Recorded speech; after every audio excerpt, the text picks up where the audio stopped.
So we're live and nobody's talking. Well, we should be connecting to YouTube at any moment now. It hasn't quite caught up with Well, us. the host has to do his intro and stuff first. There it goes. Oh, I'm supposed to do an intro? Well, I think people would know what channel they're on already. So, but yeah, we're going to talk about the war on Christmas here, which, knowing how things usually go, we won't stay on that too long and we'll wind up wandering off on other topics. What us? Uh-huh. Us wondering? Oh, you have no faith. Of course not. I'm an atheist. Good point.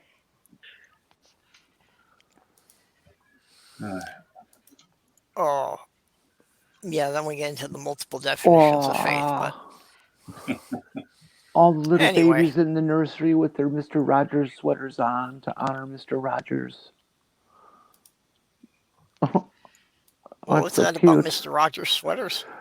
They got all the babies in the nursery dressed up in little red Mr. Rogers kind of sweaters and tan Mr. Rogers kind of pants. Oh.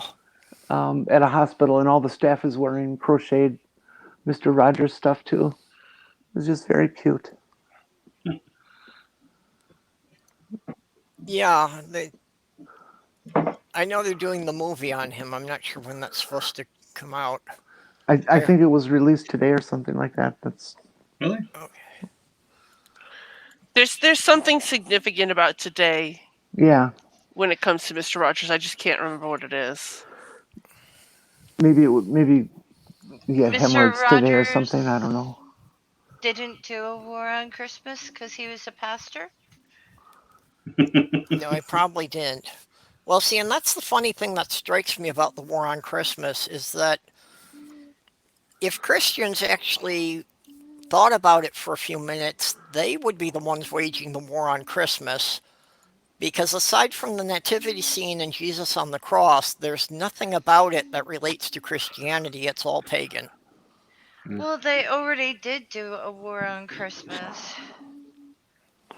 You ever notice that there's never a war on Christmas until Fox starts to say there is? Yep. Yeah, that's pretty much their. I think they pretty much go-to. invented it. Of course they did, because they gotta stay relevant and keep people afraid.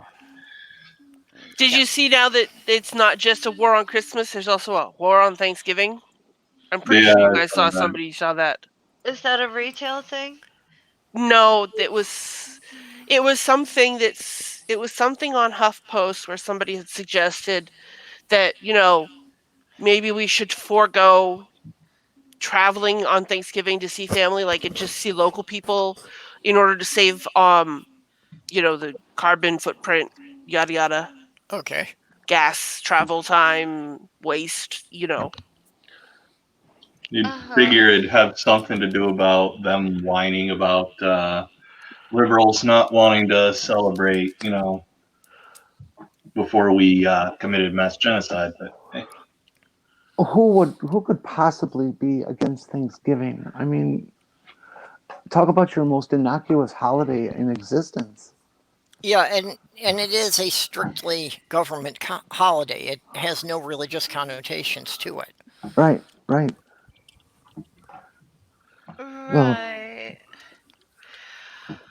Well, early in American history, in the 1600s, there was a ban on Christmas, and if you did celebrate it, you were fined 5 shillings. I heard about that. Mm-hmm. And that in also, New England Christmas you weren't for a allowed while to. was illegal in England. Because, Isn't it really only since the early part of the 20th century or later part of the 19th century that Christmas started to be celebrated to some degree? I'm not sure, but I remember hearing something about that back 100 or so years ago. It really was not a significant holiday. It was just kind of there. Well, it was a holiday to get drunk. Oh. Shit, I don't need a holiday to do that. But Oliver Cromwell had made it illegal, and in the U.S., it was a bannable offense or a finable offense. Really? And yes, and I think it wasn't until I think it only lasted like 30 some odd years or 40 some odd years in the United States before it was the United States, of course. Yeah, I But understand in some of the colonies that people actually were jailed for it. I don't know about the jail time, but I do know that like Christmas was seen as something as decadent and ridiculous, and it wasn't really like they recognized it as a pagan takeover holiday and therefore fake and didn't think it Yeah. was Christian enough. So they were just like, no, no. Well, Well, to now be honest, they had it right. is that related at all to the? I believe it is the Greek Orthodox or Russian Orthodox that has a different day for Christmas altogether. December 8th. If we Okay, were gonna, let me which see. we use as Saint Nick's night. Am I correct there? It's called Little Christmas. Yeah, actually, that's December 6th. Oh, I thought it was December 8th. I'm sorry. I got it Saint wrong. Saint Yeah. Nick's, you mean? No, Little Christmas. There's Little Christmas. Yeah. Where does Saint Nick's night fit into all this Well, yeah, nonsense? there's also the Eve of St. Nicholas, and I'm not even sure which date that falls on. And then there are some people who think that Jesus was born in like around Easter In instead Cleveland. of like Yeah, actually, in the 1980s, there was this whole group of priests and Bible scholars who organized a 3-day conference to study and discuss the scriptures and come to the definitive date. And after 3 days of this conference, they decided that Jesus was born on March 28th, 4 CE. That's rather specific. It's as specific as, that the Bible, they decided that the day the world began up to being 9:20 in the morning.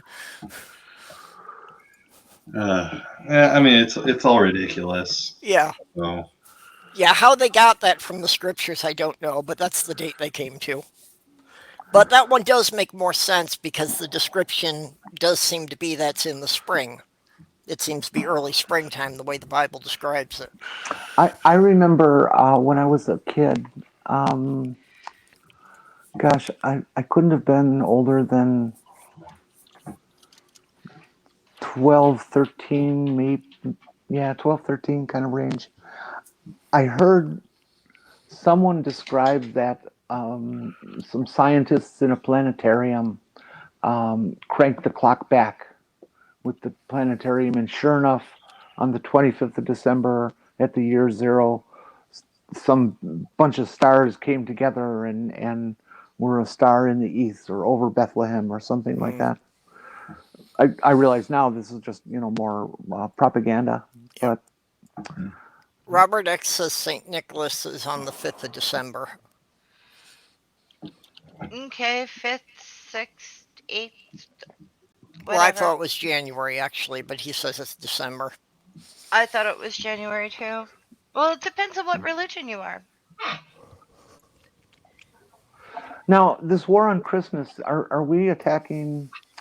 Are we supposed to be gearing up against Christianity? All the non-Jewish or Islamic Abrahamic people, or are we ganging up and taking out Hallmark?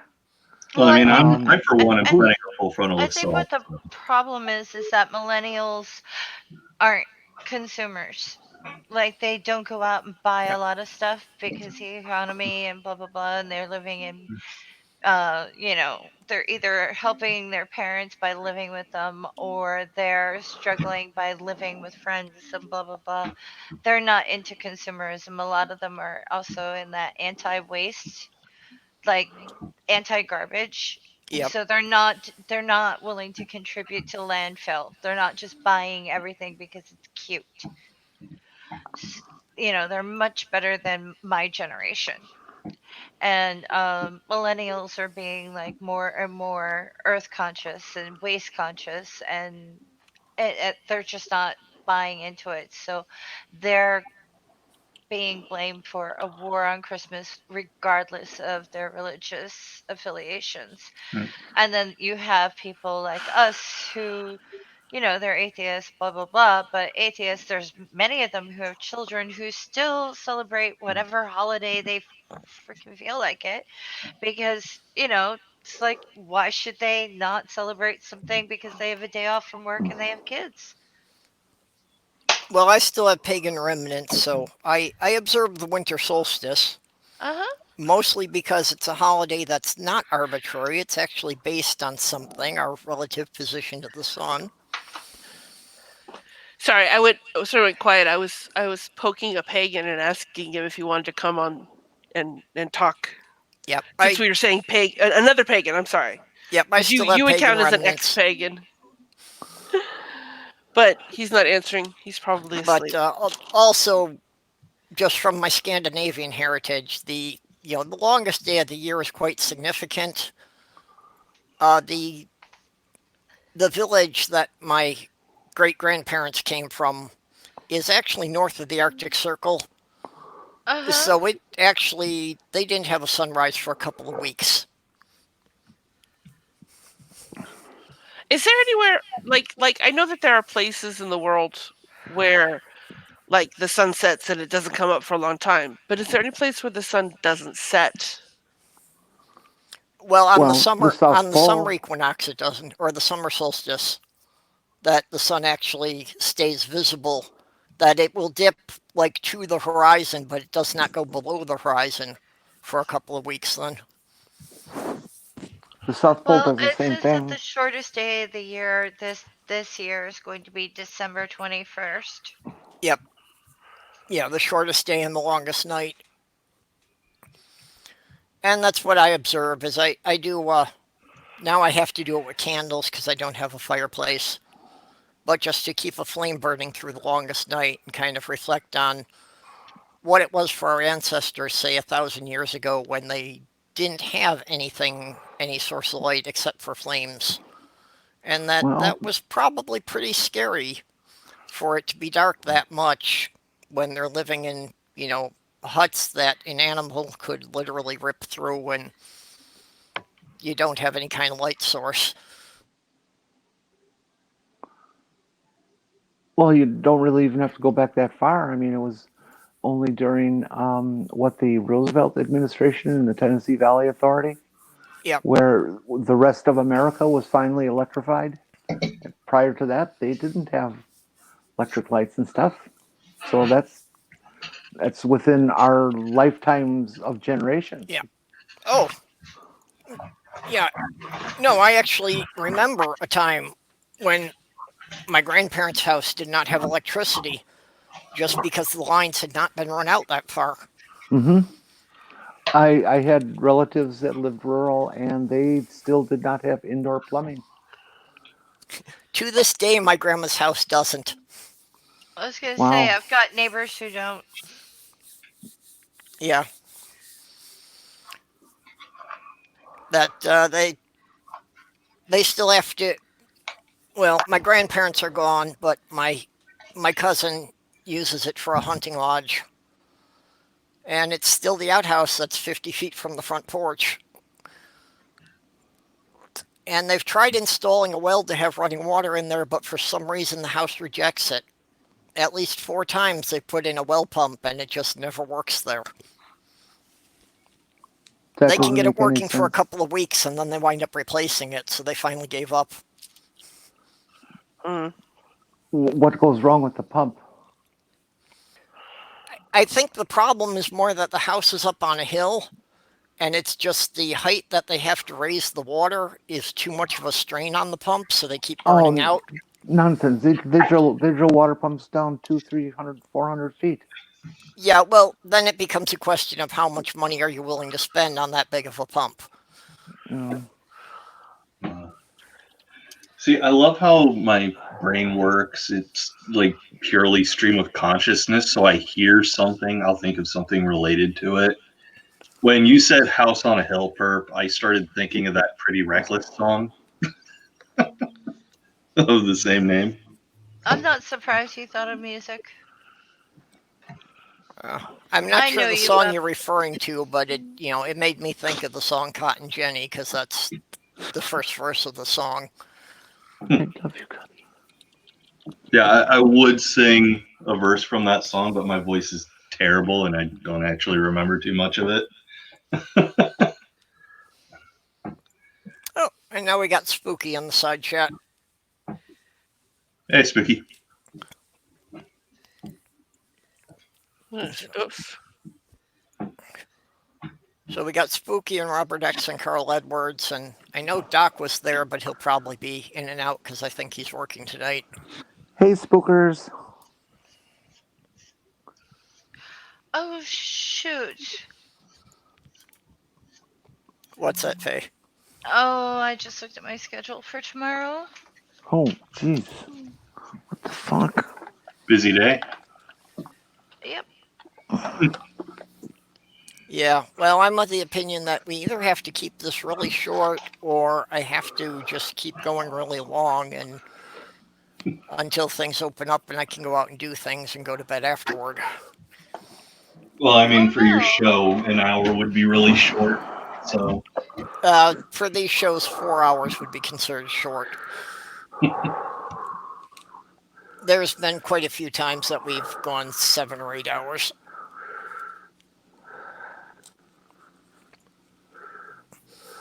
So yeah, we generally keep it running until the Brits wind up getting up for breakfast. So I'm guessing your sleep situation isn't any better than it was. Yeah, mine never changes much. Mm. I might be about to have a problem. Um, my iPad is not charging.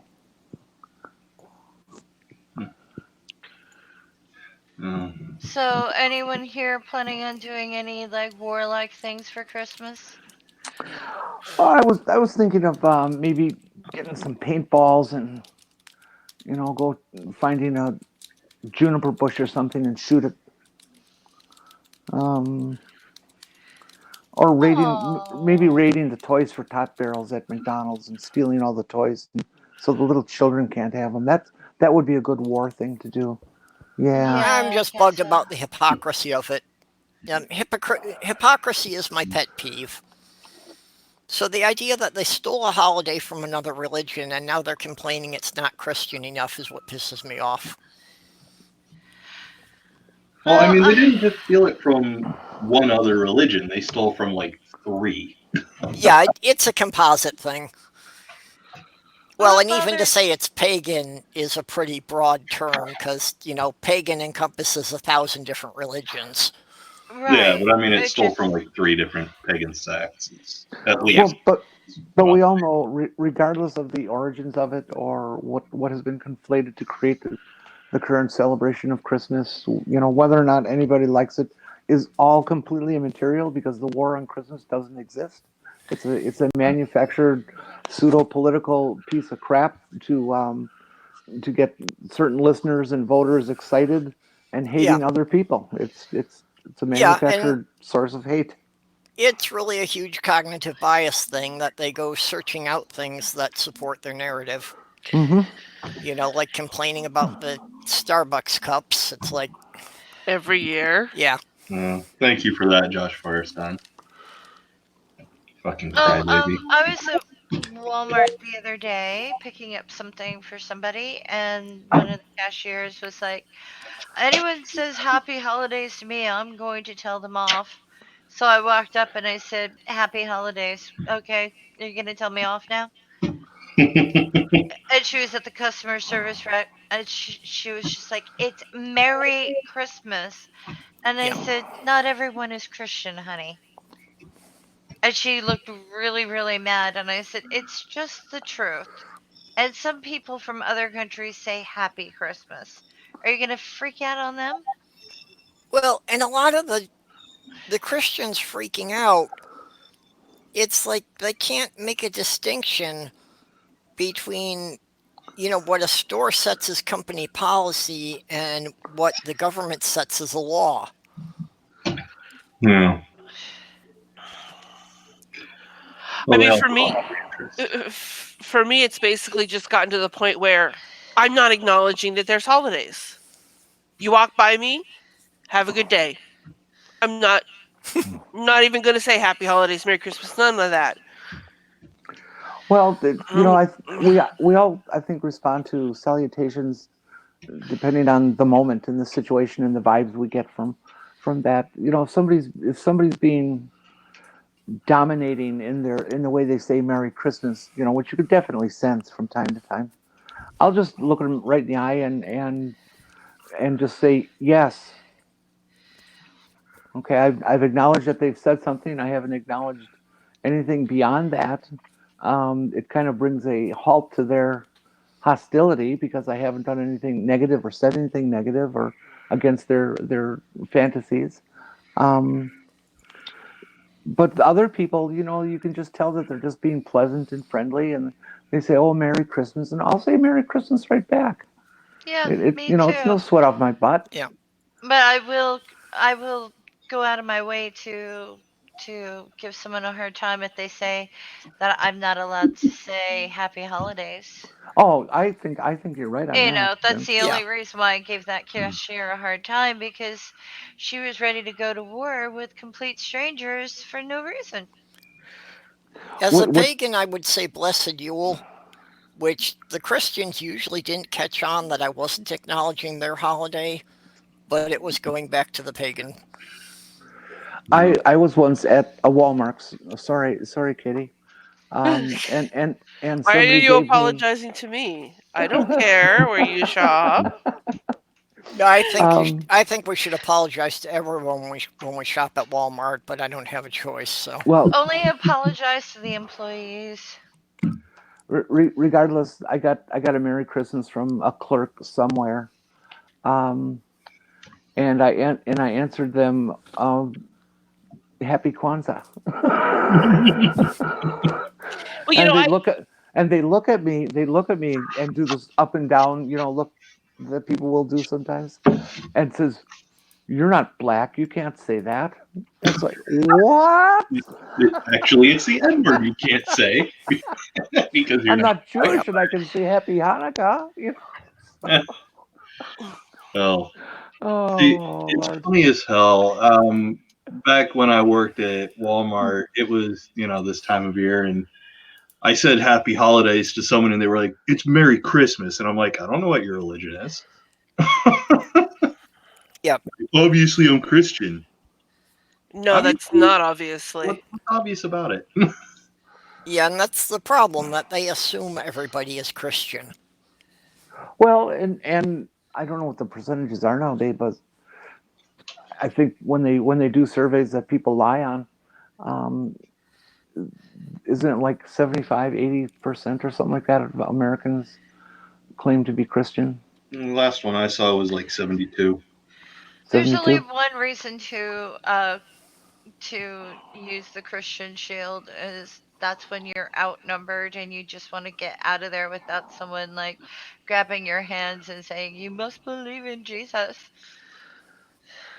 See, if someone were to physically grab my hand while I'm trying to get away from them, I'm going to take that as a threat and I'm going to hurt them. That's just how I. Yeah, when they're 86 Oh, years come old, I'm on. not going to hit them. Thank you very much. Okay, if Really? they're 86 years old, no. But if they're, closer to my age and they grab my hand, yeah, someone's getting hurt. Yeah, Robert X is saying there's nothing wrong with saying Merry Christmas, and he doesn't care for Happy Holidays. Is it something you could say on the 4th of July? That's Yeah, kind I of the don't really point. Is that care about it. it's generic for any holiday, but Hmm. It's more inclusive. It's like it's for anyone. It's even for atheists yeah, Well, it because is. it's a That's holiday. That's precisely right. It is inclusive. And who do these people think they are that I can't be inclusive of everybody over a holiday period which several religions celebrate? Yep. Isn't that seems to be more unchristian than not saying Merry Christmas? Yeah, and as far as the Christmas tree goes, the Christmas tree predates the introduction of Christianity to Europe. Yep. So I'm doing a little bit of looking. So there's Hanukkah, Festivus, Christmas, Kwanzaa in December themselves, and those are considered religious holidays, like that I'm I'm looking surprised for. Festivus is on the list. Right. There's the winter solstice, was some people consider that a religious holiday. Yep. And then I'm going to do November, and wow, I'm just really like Kwanzaa's not even on these lists. This must be a really shitty website. So they got Festivus, but they left Kwanzaa off. Yeah. Well, let me see. It might be listed to. It's For anybody QUA. who's not aware, Festivus was made up for the Seinfeld show. Yeah. Well, Okay. the Apple calendar doesn't include Festivus, so There's also a heading for cultural, but even that doesn't include Kwanzaa. So I don't know. Yeah, I never watched the Seinfeld show, so I don't know. Me I either. what? wouldn't know. Yeah, no, I didn't What? really watch it either. I never watched the Seinfeld show. I watched a couple What? episodes, thought it was boring as hell, and never watched it again. They Yeah, were just I didn't care for extremely his humor. unpleasant people. Oh, Just like I the TV show Friends, I found them to be, like my friend would be like, "Oh yeah, and they did this," and I'd be like, "That's not funny." yeah. Yep. I didn't watch Friends either. I felt that way about a lot of the really popular TV shows. Is the way that they treat people who are supposed to be their friends. It's Terribly. usually not people I would want to associate with. Exactly. Funny thing was when my fiance was recovering from surgery and they had her on the heavy duty painkillers. Uh-huh. She couldn't do much but lay on the couch and watch TV. She really couldn't move around for a while. And after she got off the painkillers and she looked at the stuff that she had recorded on the DVR, and she's like, couldn't really understand why she even watched that stuff. So it's like, yeah, if you're in your right mind, it wasn't funny. It was only funny when you just only had half a brain.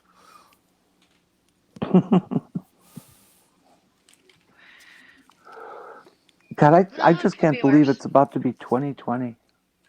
The year 2020. It's, Well, next year, the entire month of April will be 420.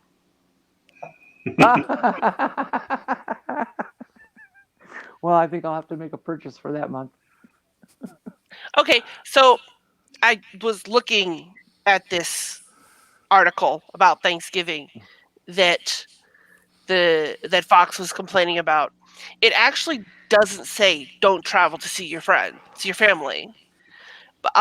It says no one should be discouraged from enjoying the holiday or celebrating with friends and family. But we're here to provide insight into the ingredients and dishes that have been the largest ecological impact. And then they No, wait, talk about. wait, wait. Where's? Give me the backstory on this. This is the first I've heard. So Fox recently did a news article, an opinion piece on the war on Thanksgiving, basing it on this article on the Huffington Post called "The Environmental Impact of Your Thanksgiving Dinner," and it talks about, well, the biggest impact, of course, is um is the travel uh Yeah, People flying and driving to. dis- yeah, Yeah. burning Okay. fossil fuels for planes and cars and whatever. All right. yeah, it says it turns I out get that that. food isn't the biggest holiday culprit for carbon dioxide emissions. Traveling for the meal is. But they're saying, but it's not realistic to say don't visit your family on the holiday. So try doing these things, such as not doing turkey. Buy locally sourced ingredients, and take care of your food waste. Don't create food waste. That's what the article was recommending that people do. Was maybe serve something other than turkey, Okay, why? use locally sourced materials, and don't let there be a lot of food waste.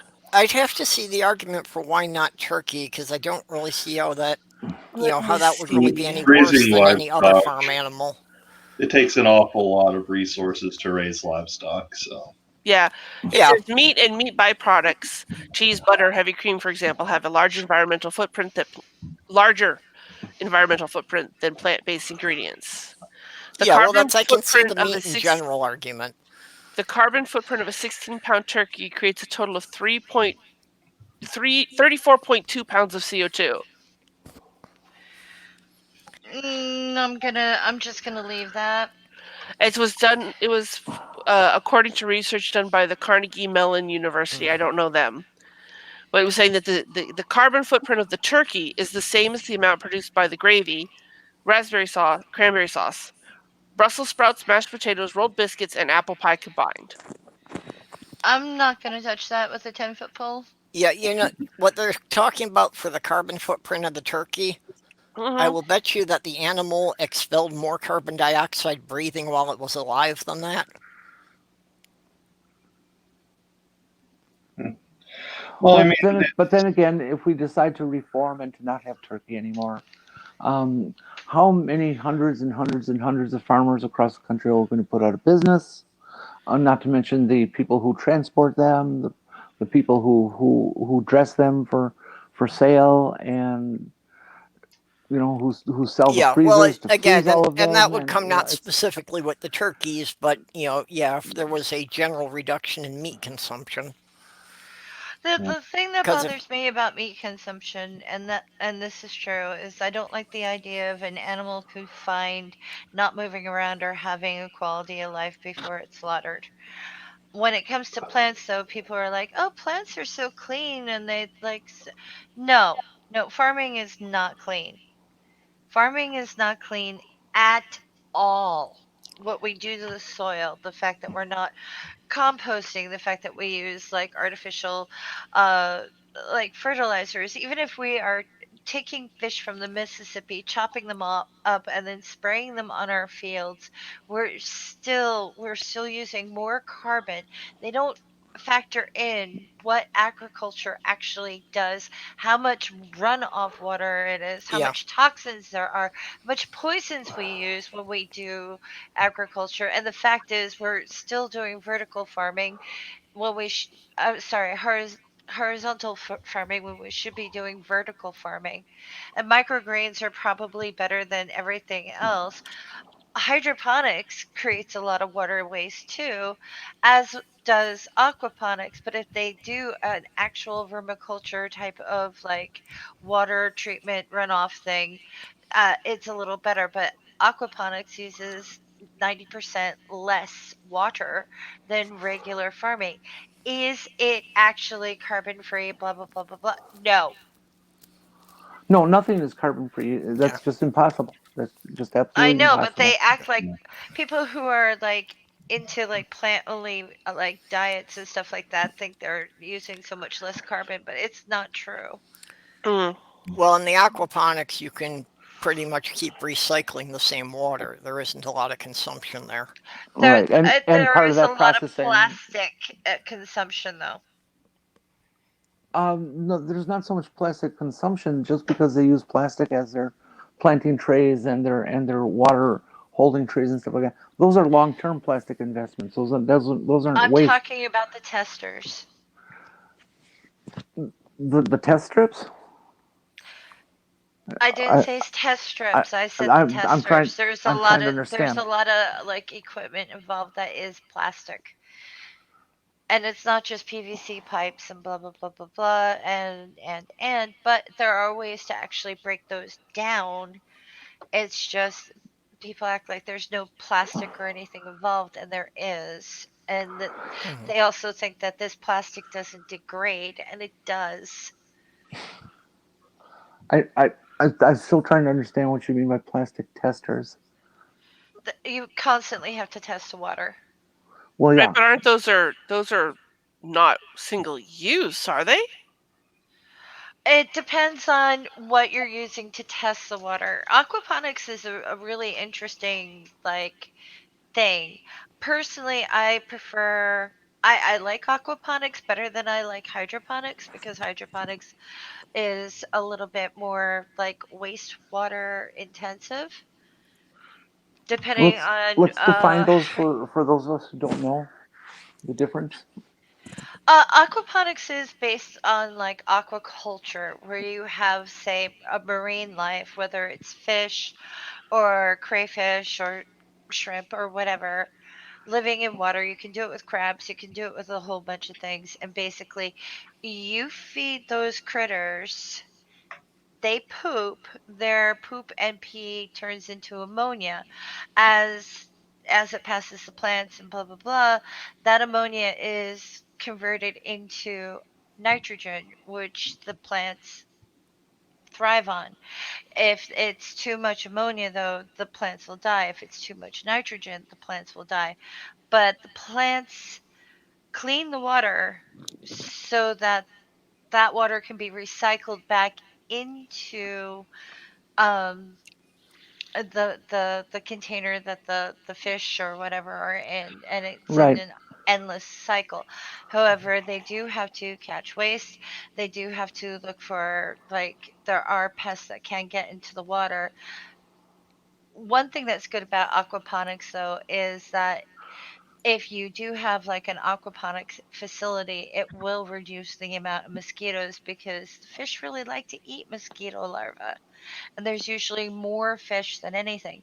It's feeding the fish that can cause waste unless you were like growing their own feed. You can also add worms into an aquaponic or aquaculture system, and that's like called vermiponics, because you can also like raise earthworms and things like that and do like Hmm. composting on the side, plus in encouraging.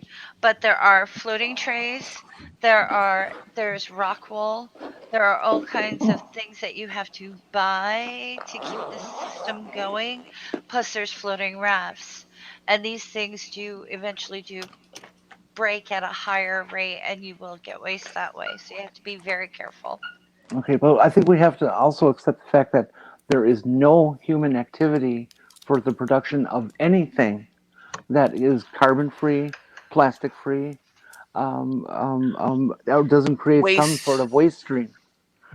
Oh, I know, And but I'm just saying there are purists out there who think that if you eat plants, you're not creating any waste with what you're eating. Oh, Yeah, That's not gotcha. true.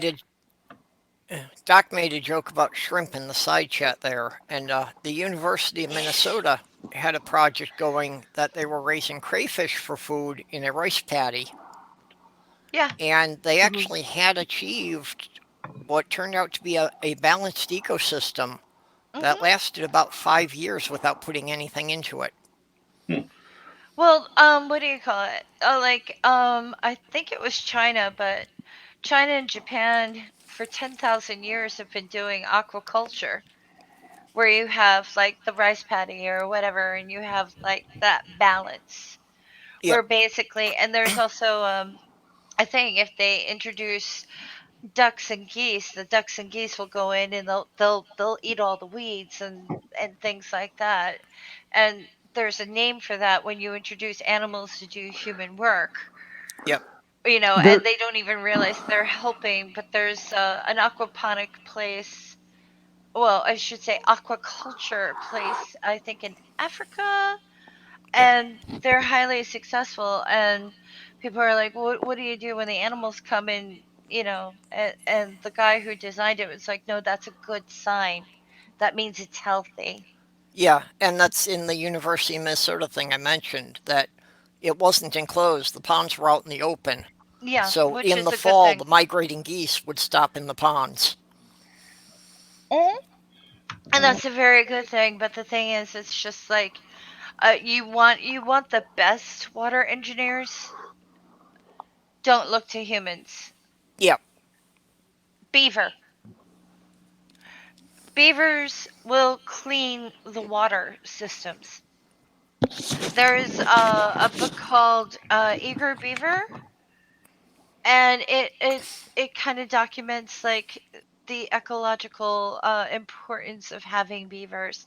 And in some states like New Mexico, uh, like in order for them to let beavers have like a waterway, there's so much legal stuff in it, and you can't really prevent people from going out and killing beaver because for some reason they are like vilified.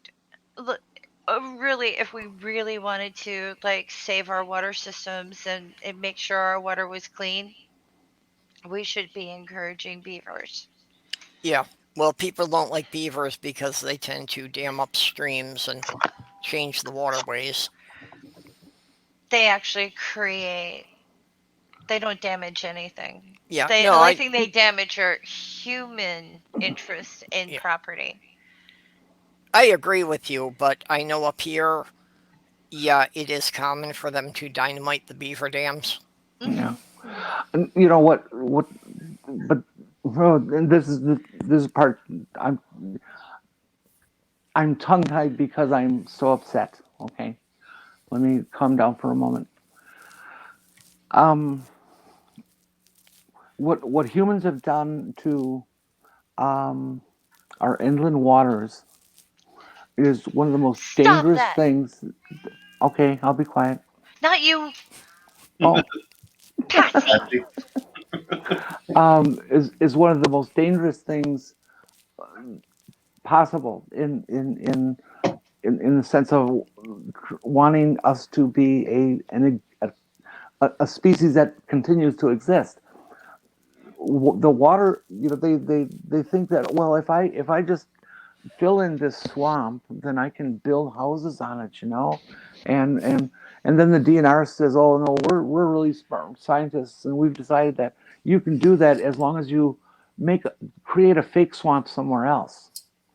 And it's like, that's not how any of this works.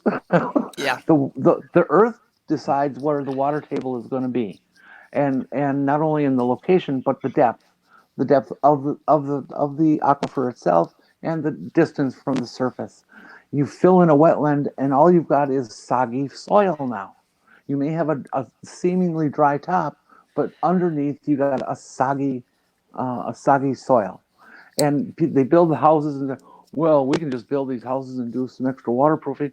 All right, so let's dump in a couple of sump pumps that run 24 hours a day, 7 days a week, and still can't keep the water out of the basement. Um, Why would they these put a basement in a Yeah. wetland area? Because if you build in the north, you have a basement. Well, or and you it's No. not just that they can't keep the water out of the basement or out of the house, but like you say, the soil underneath is still damp, so Right, it right. compacts under the weight of the And house and the so foundation so sinks.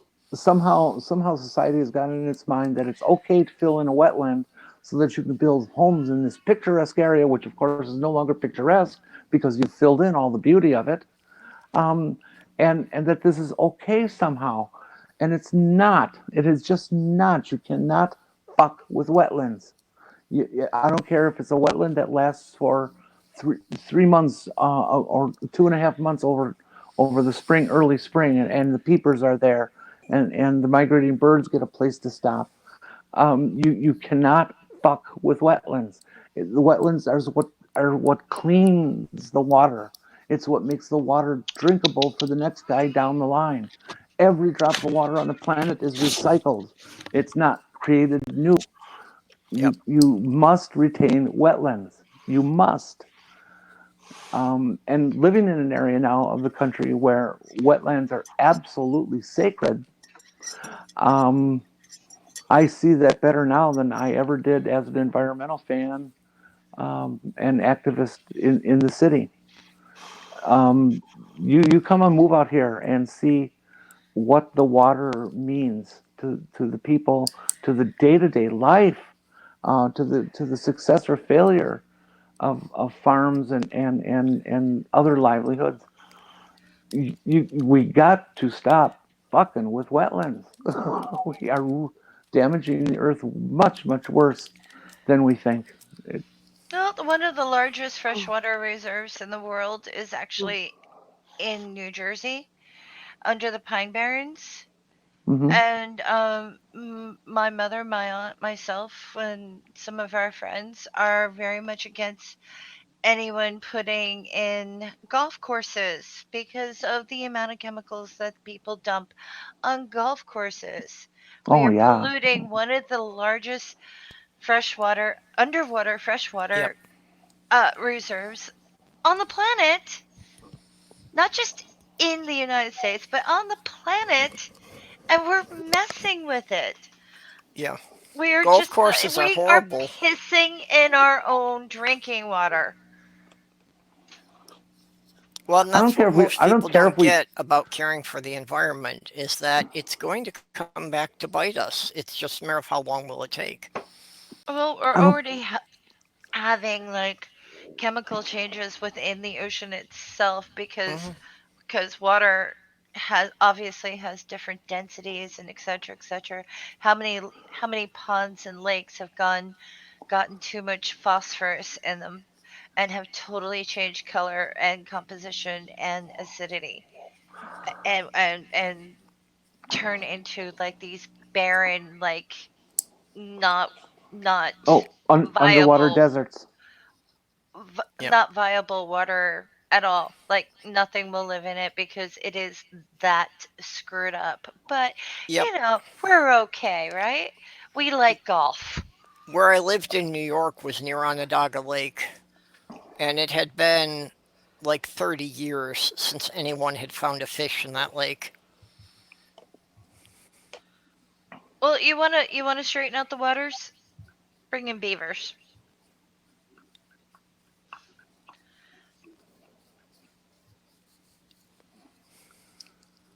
Yeah, I'm going to have to take a look at that book I mean, that you put the link we to. don't even have to kill a beaver. If you want a beaver to move, you can do it with a tape recorder. Yeah, just put some speakers out where you want them to go, and with the Yeah, sound of a babbling running brook. water, and the little thing will be like, I have to fix that. Yep. So you drive them crazy. No, you No, just put them to work. they'll just start building it.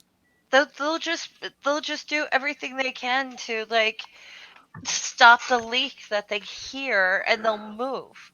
When Like they go ahead. a lot of times beaver activity will interrupt things like railroads, which railroads would be a great idea, but the American car industry lobbied what do you call it, the United States government to promote cars instead of railroads, so the Yep. railroads went away and cars went up. But for the working trains that they do have, where they're close to wetlands and there's beavers involved, they don't have to dynamite anything. They could just move the animals with tape recorders. They're really, really easy to influence. We don't have to slaughter them at all.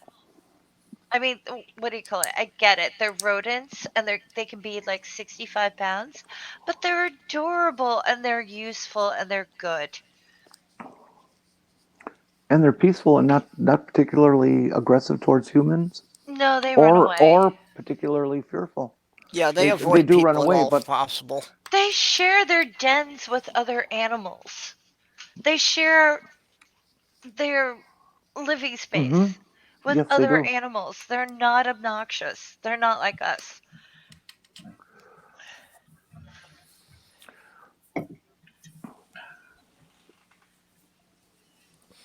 One of the cool things, living up here, La Crosse, Wisconsin, which is 25 miles plus away, and then in the next state over, has a very interesting feature to it, which I was never aware.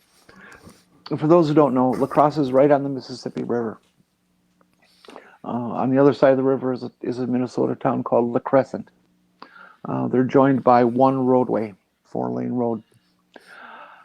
But this whole section of the Mississippi, from like Wabasha all the way down to Quad Cities or further in Iowa, is a section of the Mississippi where it's not just the stream between two banks, but it is an entire wetland that is a mile to 2 miles to 3 miles or 4 miles wide and has depths varying from normal river depth to nearly shallow, but it is just massive. It is just a massive wetland, and the federal government has classed it as a protected area, and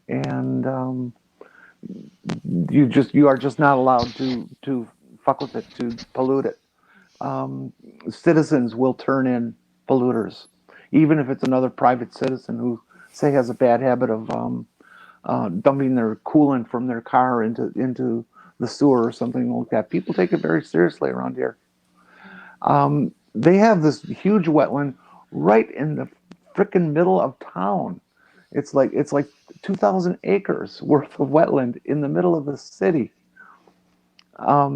And they built roads around it, and made walkways and stuff so people can enjoy it. But nobody talks about digging it up or filling it in. They understand that here, and it's not something I knew about the area till I moved here. Um, but you ever want to see part of the Mississippi that is just like unlike every other part of it? Come up to the southwest corner of Wisconsin, um, up to damn near the Twin Cities, and see what the river's like. It is amazing. The flyway for migration is just it's just a wildlife delight to be up here. Sounds like my kind of place. I wish people were that careful about the environment where I live. Every year, my town does this thing called the Licking River Roundup, where people volunteer to clean up the Licking River, and I think it's a 5 mile stretch that I helped clear. From start to finish, we pulled somewhere between 50 and 70 tires out of the river. Oh, jeez. I'm not talking bike tires either. I'm talking car and Yeah. truck tires. Yeah. It's obnoxious that people do that shit. Yeah. What are you gonna do? Yeah, well, Kick that's their because ass. Like appreciating like nature and appreciating your environment, and one of the things that we're gonna have to do is start like encouraging people. I don't think we should like outlaw people having babies and things like that, but I do think that we need to encourage people to say maybe think about reproduction. Like people assume when you talk about family planning that you're actually talking about the company family planning instead of like having a plan for your family. Like how many kids are you going to have? How much attention can you give to them? What can you provide for them? Are you going to set them up in business, or do you just like it's like a kid comes of age well, and you're that's like, good mean, and luck. It's that's it's all it's all yeah. it's all on you. Especially in the United States, we don't really hook our kids up with things. We some parents do send their kids to college, but it's like basically you're on your own now. We don't really start off children with the strongest possible circumstances for success. And I think if people really thought about it, they'd have less kids so that they could have a stronger future for the ones that they do have. What's the birth rate in America per It's family? ridiculous. I don't know. I thought it All I was know like is 2.6 or something like that. no, I think that's what they recommend, but like in my area, 101.8 births per woman as of 2016. They don't have anything to do with that. It's probably That's mostly in due my okay. to area, That's you've got families of 12. well, Mhm. okay, but when you put them all into the whole number of the population, and it comes out to 1.8, that's below replacement level, and that's good. Yeah, And but according that's for a year. That's not for a family. and of course the US birth rate fell to a 32-year low in 2018.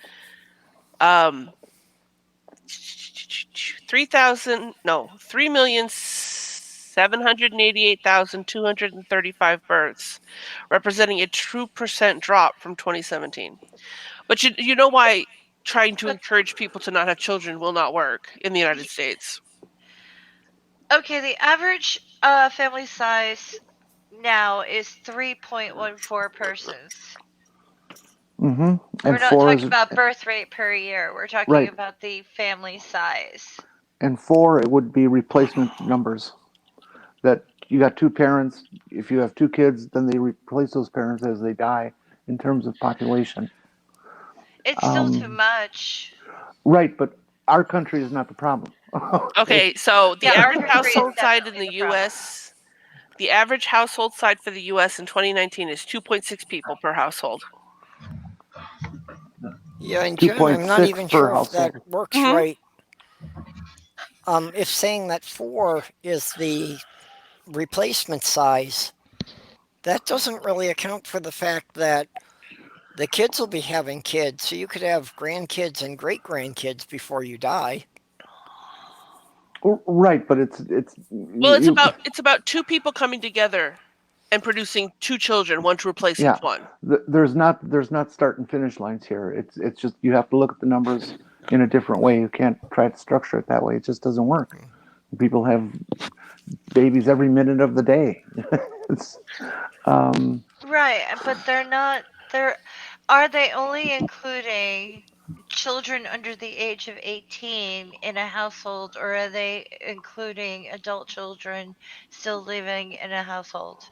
I would think that they're probably counting them up to the age of 18, and after that, considering them independent and off in their own family situation.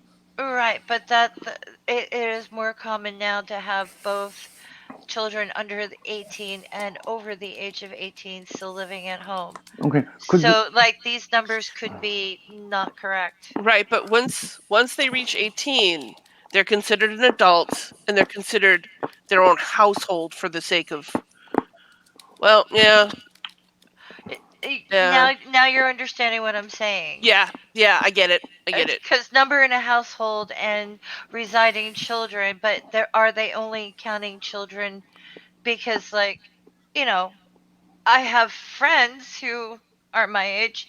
They've got their kids, their grandkids, and some great grandkids all in the same household. Yeah, they're Plus, not we're doing counting the this multi-generational households. Well, no, They're I exactly. probably mean, there's not no really. Okay, guarantee they're not. hold on. You said there was 3 million, blah blah blah. Do you have that number on hand? I just closed the window. Let me see. Let me see. History. Whoop, where'd it go? You broke I, it, PK. I was going to say, I think they're probably No, not I think I lost considering it. any household having more than two adults in it.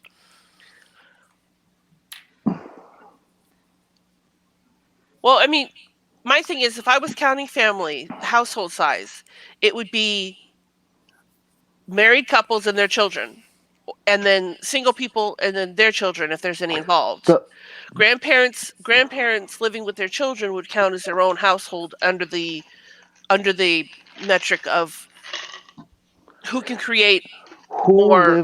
who lives with who lives where. None of that matters. All that matters is how many born, how many died. And that was the birth rate, which I was just told was not what we were looking for. And the No, birth rate is 2.6. right, and that's Or only. no, that's the family It's house size. not like a married couple will produce a baby every year.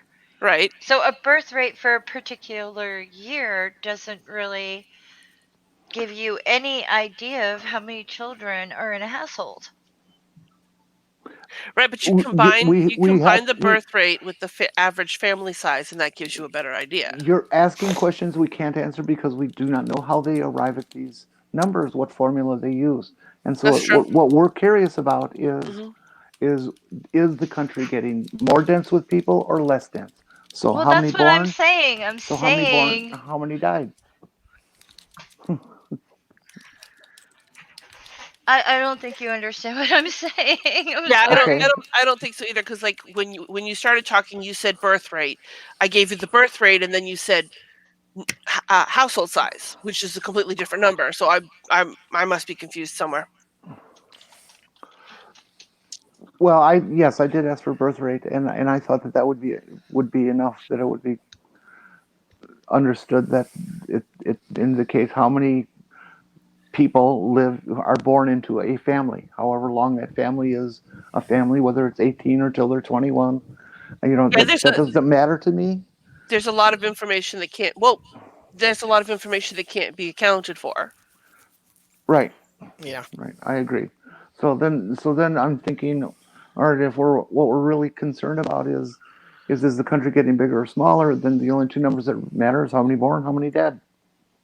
Yeah, well, Kitty covered that. She was saying that for 2018, that actually did show a drop But that was only in the births, not death. population. What's that? But there's That's only the births. That's not including the deaths. That's not showing the overall population of the United States, which, but according it to what I also just Googled, is on an uptick. right, and it doesn't include what do you call it? Stillborns and things like that. Hmm I'm Well, assuming it is only calculating successful birth Okay, because but let me finish. hmm There are a lot of impoverished people who do not get prenatal care or things like that. They can't afford it, they can't get to it, and a lot of women and children die in childbirth, and I don't think those numbers are actually being factored in. that they wouldn't. I mean, a stillborn is counted in death statistics. I'm not I'm not talking about I'm talking about attempted birth. I'm so You know, lost right now. I've got no idea what we're even talking about anymore. Look, none of us are actuarials. I, None of us went to college for 4 years for actuarial studies. Yeah, the, I the know a kid who problem is did. there's just a lot of ways to Yeah, interpret the numbers. So unless we have exactly, more specifics on exactly. how it was compiled. right, but the thing is, it's like just because these children or these mothers didn't make it through childbirth doesn't mean there wasn't an attempt. So it would be interesting if they didn't talk about birth rate, if they instead included pregnancy rate. Hmm. I mean, uh, why? Why? I'm just asking because I don't understand why an Because attempted Go because ahead. I was talking about family planning, like actually planning your family instead of just like willy-nilly getting pregnant and having children. Oh, gotcha. Okay. That's what I was talking about. I mean, Mhm. I'm not trying to be a pain in the ass here. No, Yeah. I'm not. I'm trying to understand where we're going because I got lost somewhere. Hmm. Like literally, I was like, we said birth rate, we said population, family size, and I was like, I forgot what the root was and where we were going with it. Okay, the whole point that I was trying to make to even get started on this was that our birth rate is much lower today than it was 100 years ago. Because 100 years ago, children died, so they had extras. Why did they need extras? Well, because the children were the labor for the farm, and they had to get out there and do their jobs. But as people became more citified, the need for more children went down. As women gained control of their bodies politically and medically, they choose to have fewer children. Um, and with the improvements in farm culture and technology there, they need fewer people to do the same farming job. And so there's less of a need for kids there. And so all those things add up to allow the birth rate to start to drop. Planetarily, if that's a word, and if it's not, I just made it up. Globally. We can look at the impoverished nations and see that they're in the same situation that we were in 100 some years ago, where they are trying to grow crops. They need children to manage those farms, to bring in those crops, to get them to market. The same thing. And their women are just beginning to get control of their bodies politically and medically so that they can choose to not have children or create their own business, whether it's goat selling or fabric construction or whatever they're able to Textiles. do. Yep. Oh, did you have It's something to share there, Pirate Kitty? Yeah, actually, it's quite exactly what we were saying. So, or what Jen was saying. This bottom line here, this yellow one, as you can see, is the United States. and Mm-hmm. compared to China and India, it's low. But if I go back one, oops, let me see. This is the uptick in population in the United States compared to Mexico and the United Kingdom. Yeah, so the U.S. It's beginning to flatten out. Well, it's Oh, basically I see. flattening Oh, out. okay. I That don't is for about 100 years. I Yeah. No, don't I don't know see no. how I'm more interested in what happens with the next census. Yeah, Yeah. that When would be they definitely be actually do interesting. the next count, because they're what is it called? The quiverful movement? Yeah, Yep, the that was quiverful. Um, exactly when I had said, you know, why we won't have um, families with just less children. I was going to point out Genesis 128 and Psalms 127 3 through 5, which is the source of the quiverful movement. Bleh. Could you spell that? I don't understand what you're saying. Quiverful, Quiverfull, I Oh, guess. like a Like, quiver of arrows? right, Yep. because there's Psalms 127 3 through 5 that says, children are the heritage of the Lord, offspring a reward from him. Like arrows in the hands of a warrior are children born in one's youth. Blessed is the man whose quiver is full of them. They will not be put to shame when they contend with their opponents in court. And the source of the quiverful movement is this. If you're blessed by God, you'll have lots and lots and lots of children. And then, of course, Genesis 128 is God blessed them and said to them, be fruitful and increase in number, or be fruitful and multiply. I mean, I agree with you, Faye, that population, that there needs to be something done about our population. Ow!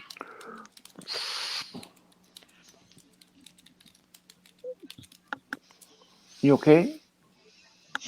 I just jammed my finger into the you know how a folding table's got those Oh, I hate that. ooh, work things yep. with the leg? I just jammed my finger into them. Ouch. Mm. Thankfully, I didn't Well, break it I nail. hate to be a party pooper and start a topic and not see it through, but there's more to it than what I've already said. But I do have to work in the morning.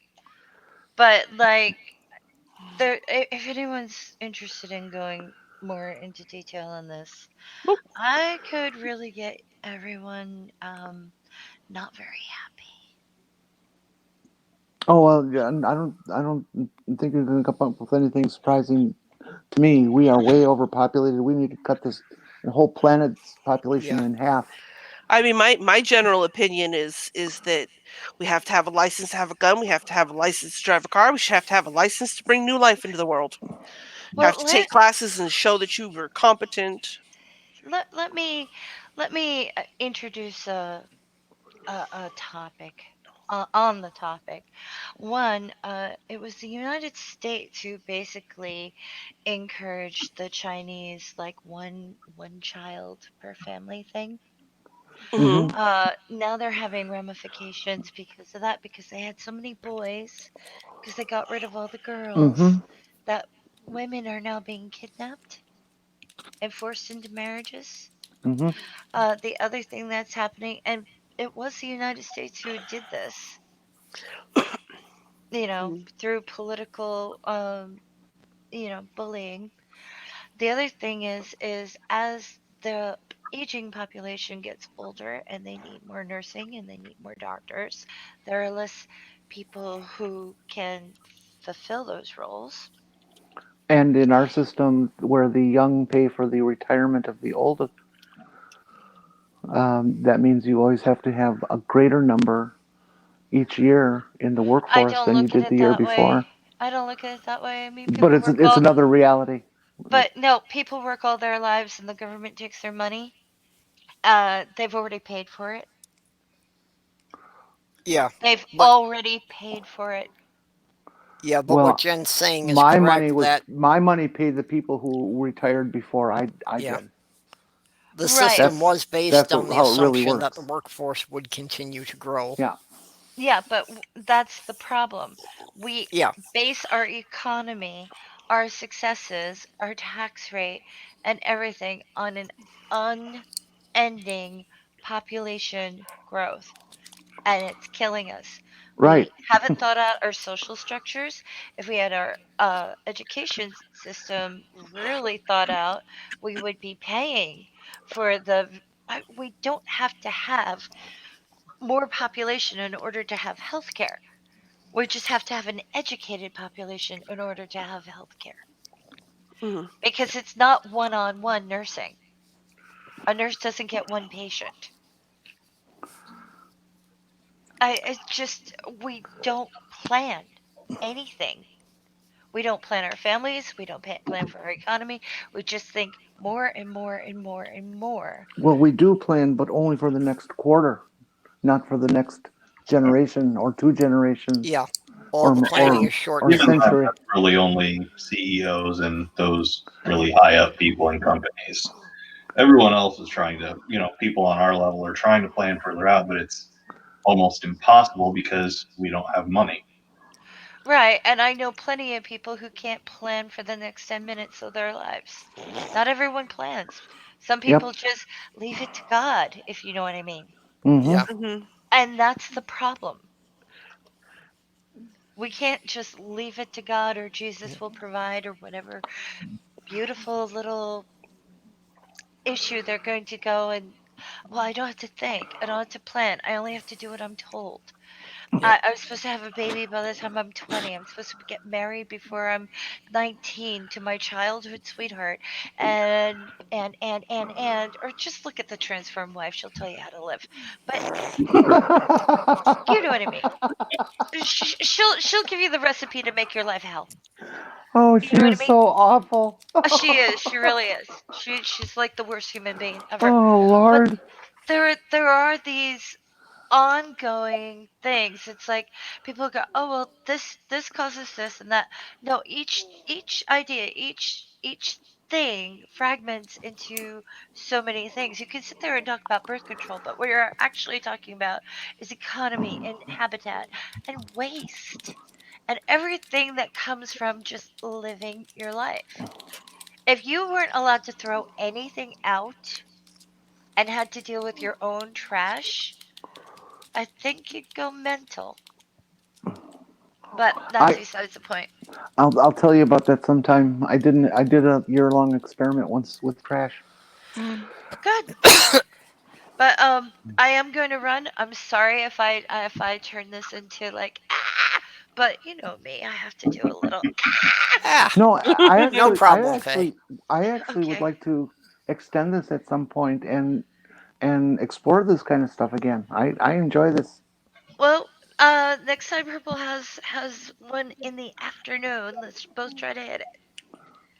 Okay. Well, every Wednesday at noon. Yeah, and Okay. that's Carl Edwards in the side chat was saying that, consumerism might be a good discussion for another stream. Hmm. Yeah, yeah. But I'm gonna run because yeah, I really have to sleep or I'm gonna be no good and I'm already burnt. So Ugh. Good night, dear Faye. Good Night. night. good night, my dear. Good night, everybody, and Yeah. beat up these figures. Challenge each other. Don't just agree. Look into other things. Dig, dig, dig, dig, dig. Be a pain in the ass. Okay, bye. Yeah, and kind of a contingent to it to this, not directly on topic, but if anybody hasn't seen the video that Godless Cranium put out today on income inequality, it's only like a 6 or 7 minute video, but it's very well done. Yep. Mm. Short and Oh, sweet. that's right. You can't share on this setup. Mm. I can. I'll have to go back through my list and find it. But we wouldn't be able to hear it. Oh, you mean playing it right now? Yeah. Yeah. I don't think StreamYard has the.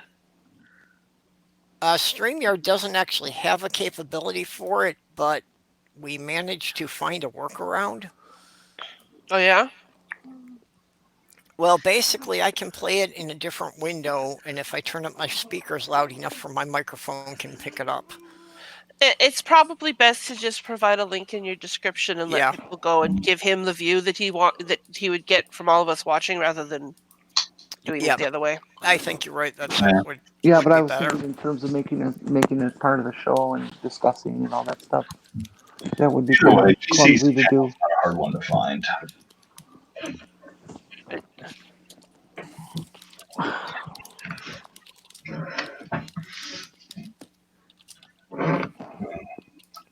I got it here. I'm dropping it into the YouTube chat. Yeah. Ooh.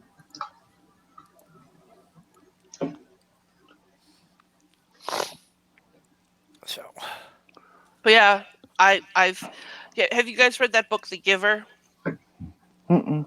no, Mm. Mm. It's a dystopian book, but I'm like, take out a couple of facets and it would actually not be that bad, but eh, I somebody who's seen it or read the book might have to talk about it better, but like yeah, I think that you should have to take parenting classes and get a license to have children and things like that and prove that you are um financially stable enough for the first one at least. well, Um while in theory I would support that, Can in practice our mhm. system is so corrupt. I would worry about who it is that's issuing the permits. Can I ask a very confrontational question? mhm. How much more authoritarian and totalitarianistic do you want to be? Yeah, that's pretty much where I was going. I would worry about who gets to issue the permits, and Well, we would have to that be they we would could easily make it a class thing. It could easily be brought that, oh, mhm. you're too poor to have children. No, I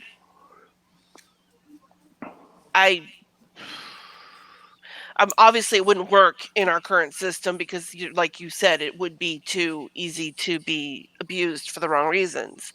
But if we were ever at a point where I mean to get a license you can't be denied a license to drive a car unless you can't drive a car and you fail the Yeah. written test.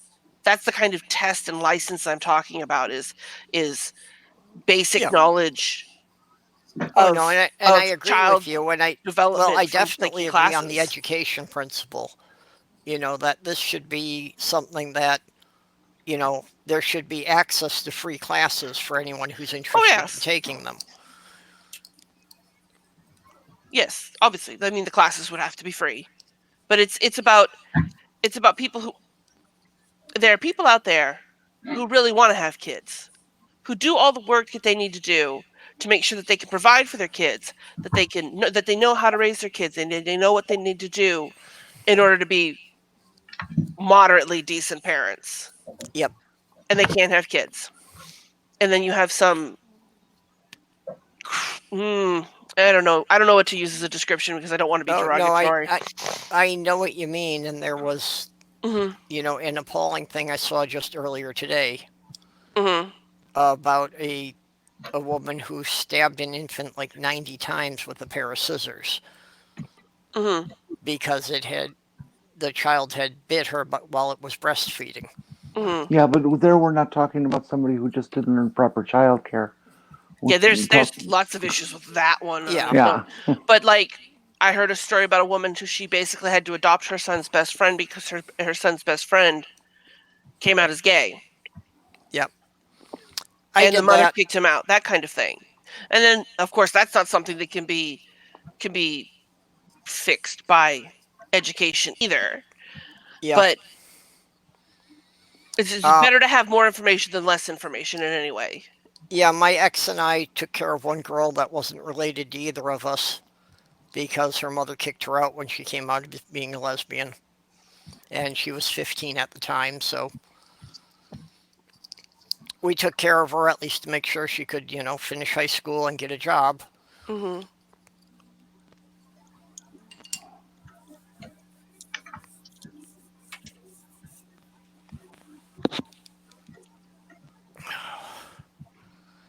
Anyone have a cheerful topic? I'm still working to beat BBA to 500. Oh, what are you up to? I didn't look at your number tonight. First, he's got 444. Last I checked, he was leading by 3. He still is. He's got 444. I've got 441. I'm like 4 short of 300 on Twitter for followers.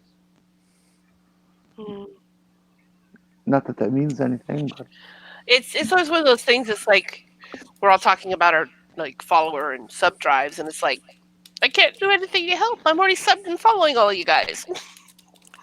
Yeah, Although I well, and that's did get pretty much how I feel. That I think everyone who follows me already follows all of you. I did get a little cheeky with Nervardia though when she was pushing for 500 that second time. I unfollowed her and then waited until she was at 499 so I could follow back and be her 500th follower the second time. Yeah, actually, I think I did that to Surus to be his 700th follower. I was actually in his first 100, and then I unsubscribed just so I'd get the round number.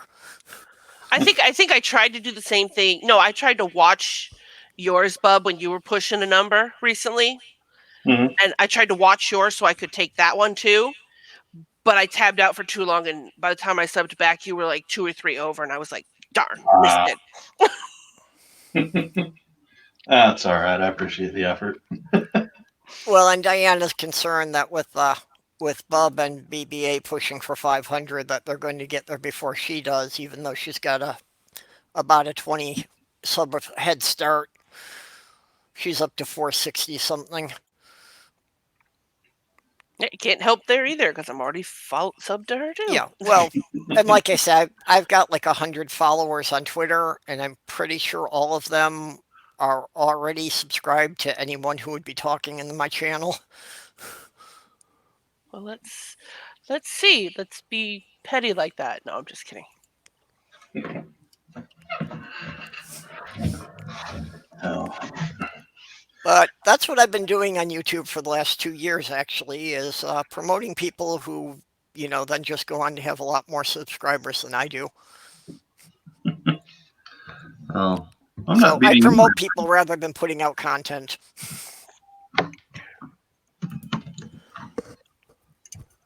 Well, these are fun. They're less pressure, you know. I'd hate to actually get into making videos finally and blow up and have like 20, 30K followers and not be able to, interact with them anymore. I can't imagine what that must be like for somebody who starts off with like a loyal fan base and they're talking to them all the time and interacting with them, and there's just suddenly there's more people and you can't, Yeah. because like that was something that I just saw on Twitter the other day. Let me see if I can find it.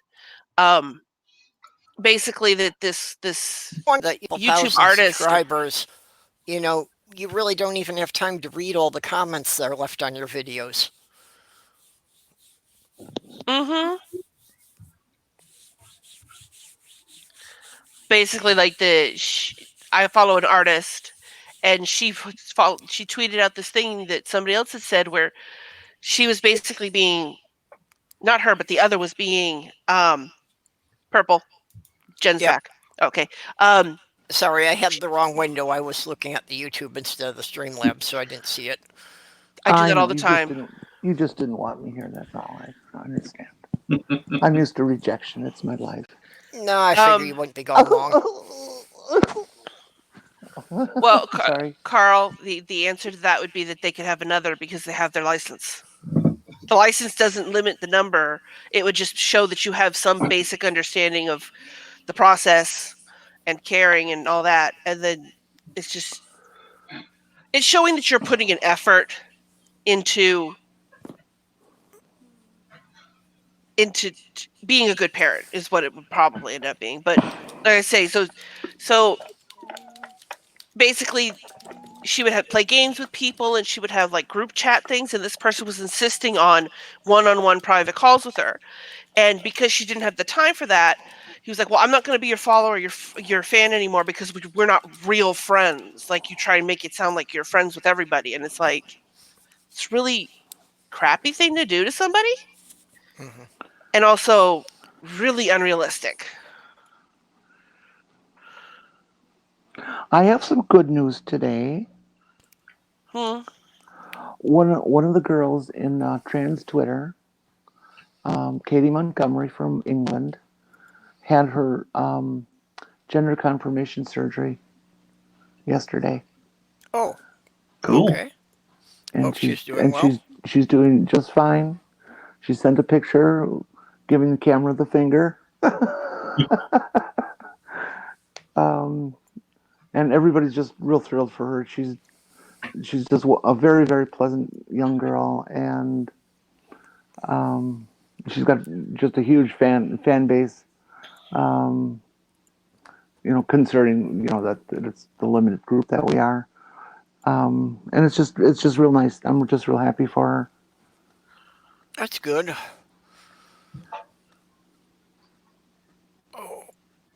Did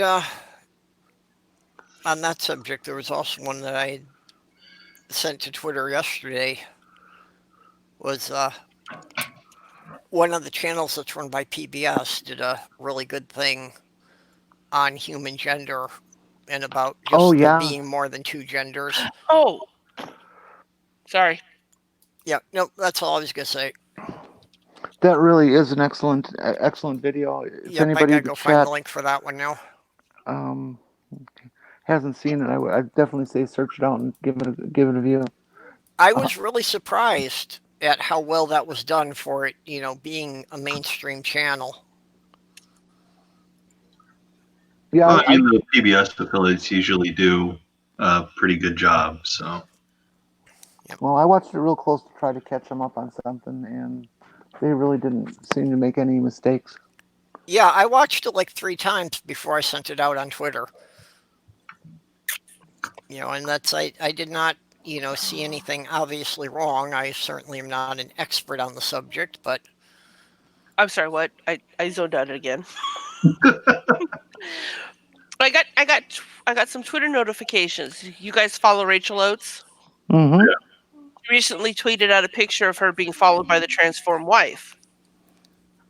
see, And I'm wondering if that's the actual transformed wife. it's not. I didn't think so.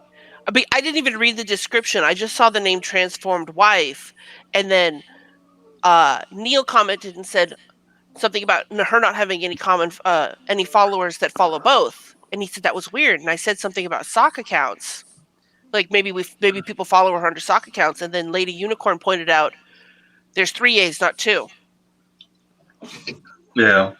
And if you actually read the description, she says a mother, a wife, a grandma, and an ill-informed bigot, religious freakazoid, and is not afraid to speak shit because of it.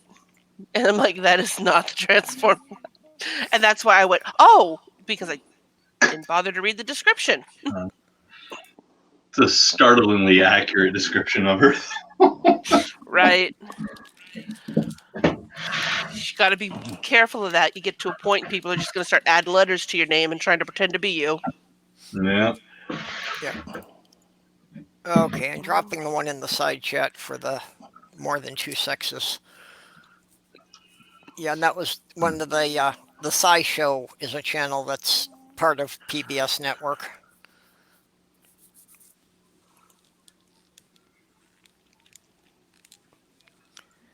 They've got some pretty good stuff. In general, I haven't liked how, the commercial networks have gotten onto YouTube. But PBS, of course, is doing it, in a good way. Yeah. That they've got some actually informative programming that they're putting out there. Well, I mean, a big part of PBS has always been education. So, Yep. Good. Does it something about it being like public broadcasting service or something? Yep. I don't know. Yeah. Like places like CBS and I'm sorry, PBS and like NPR, I'd be like okay with them, but Yeah. like Fox and all that. It's just like, Yeah, I basically don't. I don't bother with any of the networks apart from PBS anymore because they really haven't put out anything worth watching in the last 10 years. You know, and there's a few things, and it's like I'm not going to worry about trying to watch them on their schedule. I'll pick them up on Netflix later. The few things that they're actually worthwhile.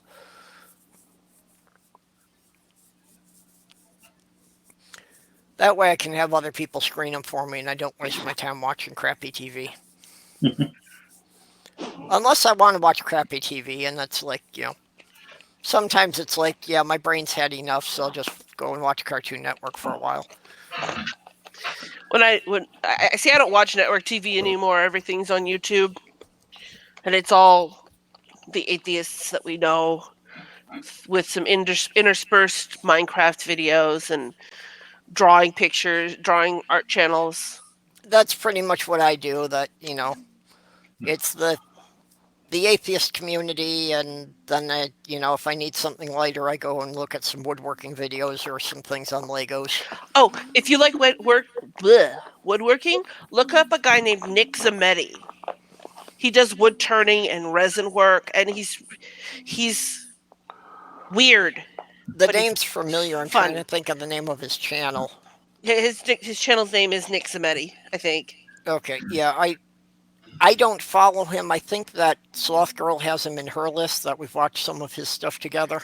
He's British. He's got a beard, and he does this thing where every time he's working with resin, he puts the black gloves on and pulls them and does the fake snap. Yep. He likes the Zoolander stuff because he's always talking about funky. See, the only woodworker I'm willing to watch is Norm Abram. Who else knows that name? I know. Familiar with the name, yeah. Yep.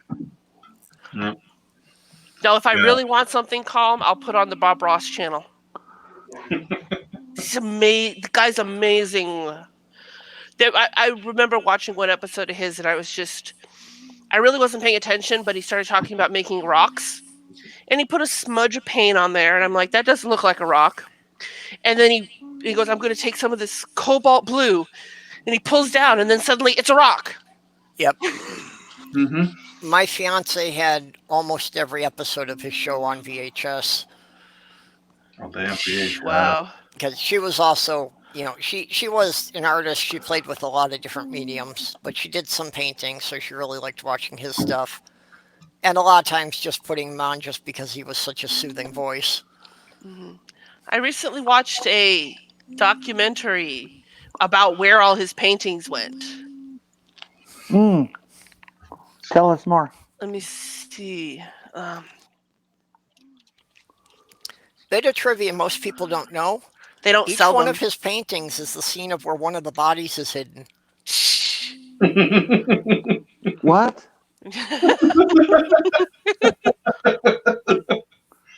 Say that again. I said each one of his paintings is a scene of where he hid one of the bodies. Oh, okay. Hey, you're not that calming of a person without having a dark side, okay? Actually, he had been a drill sergeant. Really? And he said the reason that he talked like that on TV was because he never wanted to yell at anyone again. I had not heard that. Of course, back when he would have been a drill sergeant, he'd have been allowed to beat the shit out of people. Yeah. I've heard some people say like how there's like the 4 horsemen of the apocalypse, that like their complete opposite is let me see. Mr. Rogers, Bob Ross, Henson, and LeVar Burton for Reading Rainbow. Believe it. They're like the opposites of the 4 horsemen. It would be Bob Ross, Yeah, Mr. Roger, I can see Jim that. Henson, and LeVar Burton. Wow. That guy who invented that jet suit, where he holds these rockets on the end of his arms and legs like Iron Man. Mm-hmm. He set a new record today of flying in his jet suit at 85 miles an hour. How did it get cold? Holy crap.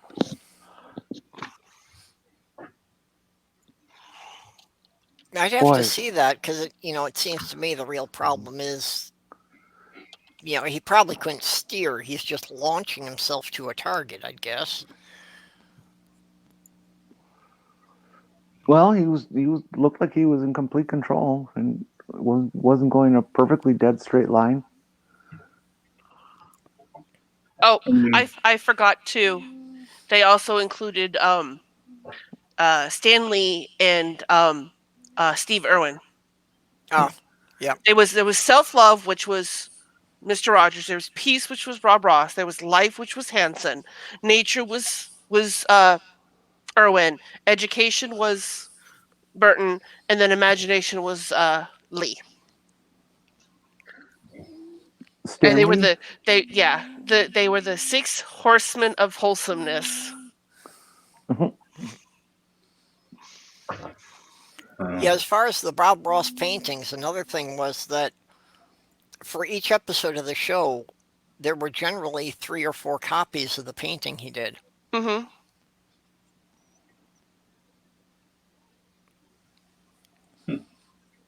Yep. He would always do at least one practice one before the one they filmed.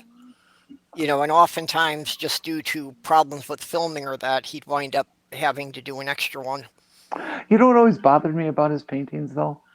What's They that? they were so often just completely made up. They weren't a painting of anything that actually existed. And I don't mind people painting, just completely out of their Yeah. head. That's perfectly fine. But it just didn't feel right for what he was trying to do with his show. I don't know. I don't even know how to explain it well. It's like it was just like commercialized gobbledygook for painting. Well, Um, I get what you mean, that they weren't representative of the world we live in. They were just kind of the world that was in his mind. It'd be the same as an author writing fiction. Yeah. there was another painter who had that reputation, Thomas Kincaid. That's it. Yeah, Kincaid. And I mean, they're very well done. You see that he's a master of his technique and all that. But every one had a stream, a bridge. Um, Eh, there were 4 elements: a winding road and a fence. Well, and that Something like that that. happens with a lot of writers too, that their stories get to be formulaic. hey, show my screen. Purple. Oh, okay. Here's Put some it up. samples of Thomas Kincaid stuff. Ah, There's a Yeah, vineyard. winding road. Randy Rose, a little cottage. Here's the bridge and yeah, I rivers see and what you water. mean. You got the winding road, the stream, the Oh, house. that's not.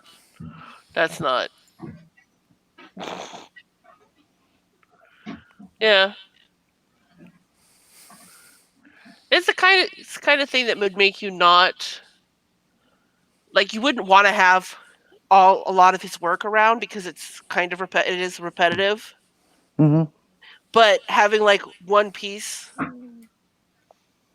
in a nice place would be like this is a Thomas Kincaid. What do you guys think of there's one of the Chinese businesses that I came across early in the internet days was a Chinese firm that specializes in selling oil paintings, but they Mm-hmm. were ripoffs of old masters. And I was specifically looking at getting the series from Harmonious Bosch on Hell. Um, they're all like I think they're all the actual size of the real one, and they have artists who can duplicate them. And it's oil, and so they're not trying to say, "Oh, you're buying the real thing." It's a duplicate of the original work. Well, as long as they're not trying to pass it off as the original, I would think it wouldn't be a big deal. I mean, as Yeah. long as they're being honest up front, this is not legitimate. This is a replicate a handmade replica. Yeah. I would be okay with that as long as you or they are not trying to pass it off as the original. At the time I was looking, the pricing was like amazing. They were like $65 or $75 for this, oil painting. And that's a lot of time to put into that stuff. A lot of sweatshop time, probably. Yeah, yeah. Yeah, people probably only got paid $1 a day for it. But yeah, I'd be okay with that. If they're doing things like copies of the classic masters and that, which are, things that a lot of people otherwise might not ever get able to see. Because they're in a museum in another country that they'll never get to visit.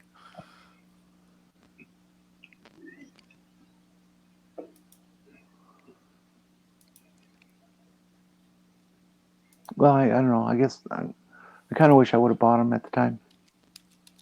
I'm sure they're much more expensive now.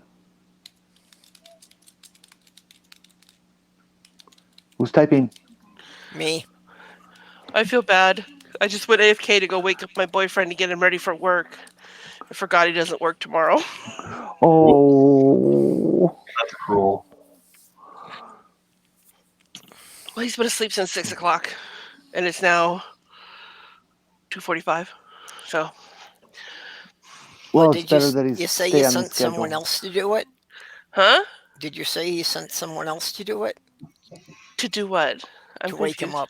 No, I went AFK to go wake him up. Oh. Oh, what is this? Are there any other artists or arty type people that you guys, authors, anything like that? I got a friend on Twitch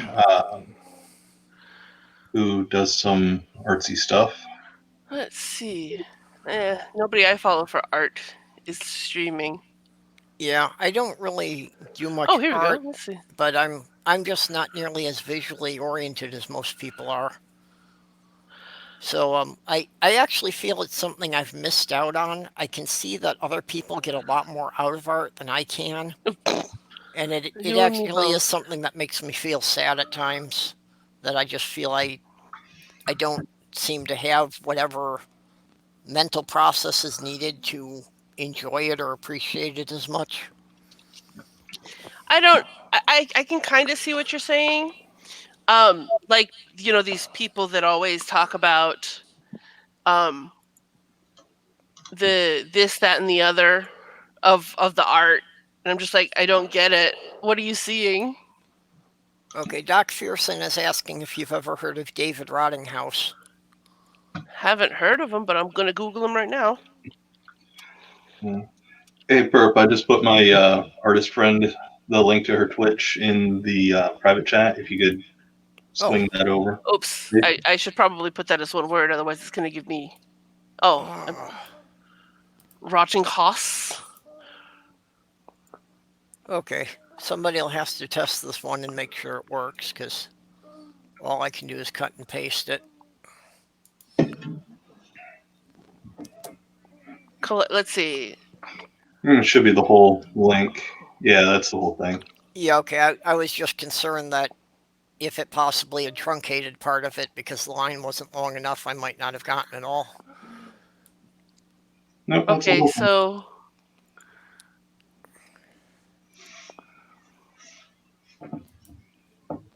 let's see. What is this? It won't let me see it. I want to see it bigger. Yeah, Doc says he's an Iowan artist. Ah. See, I spelled the name wrong, and it picked up on the words "rotting house." Yeah. Nice. Yeah, this doesn't seem to like. Is this the right person, Doc? That I'm On my screen, the images are kind of small, so I think it'd be hard to see. Well, I mean, we might know the overall layout of his website. Yeah. I'm just annoyed because it won't let me. But you're looking at collections, not the artist. Well, when I googled him, it said that it was reflective art artist David Rottinghaus. Yeah, unless you could like Well, pick one try a particular. different one. This Yeah, this can Yeah, you I'm pick just one trying picture to. and highlight it?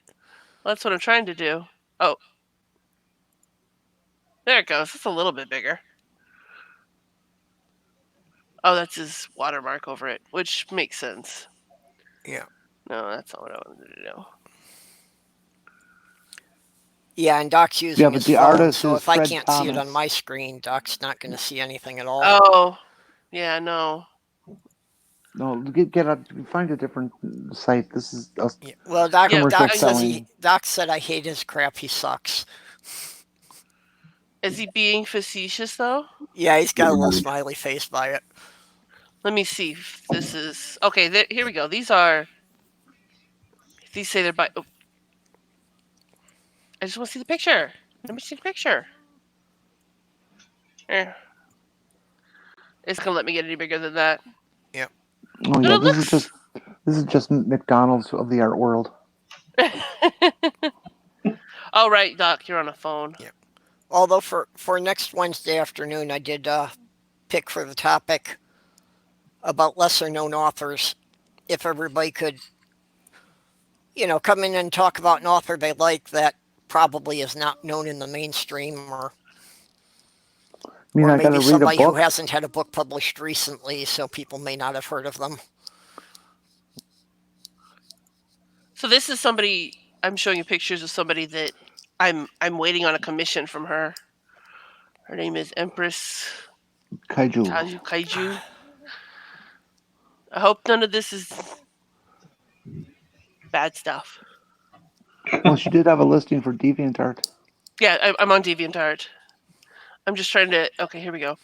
Okay, if you're on DeviantArt, be really careful about sharing your screen here. Yeah, I'm pretty sure I'm going to a folder that has got. If it'll open. I don't do DeviantArt very often. Yeah, well, just remember you can't unsee something after you've opened up Oh, DeviantArt. because I click on it and it all appears here.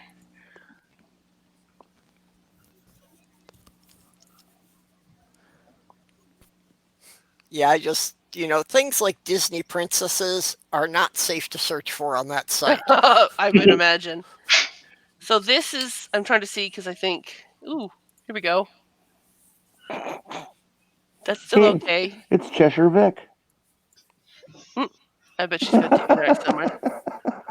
I'm trying to see because this is where she listed the kind of commission that I'm getting from her, Hmm. and I don't see it, so there might be some new stuff in here. But she does a thing called a bobble, and it's basically like just a head. That's it. Well, what is it? What is it about the art that's so popular now?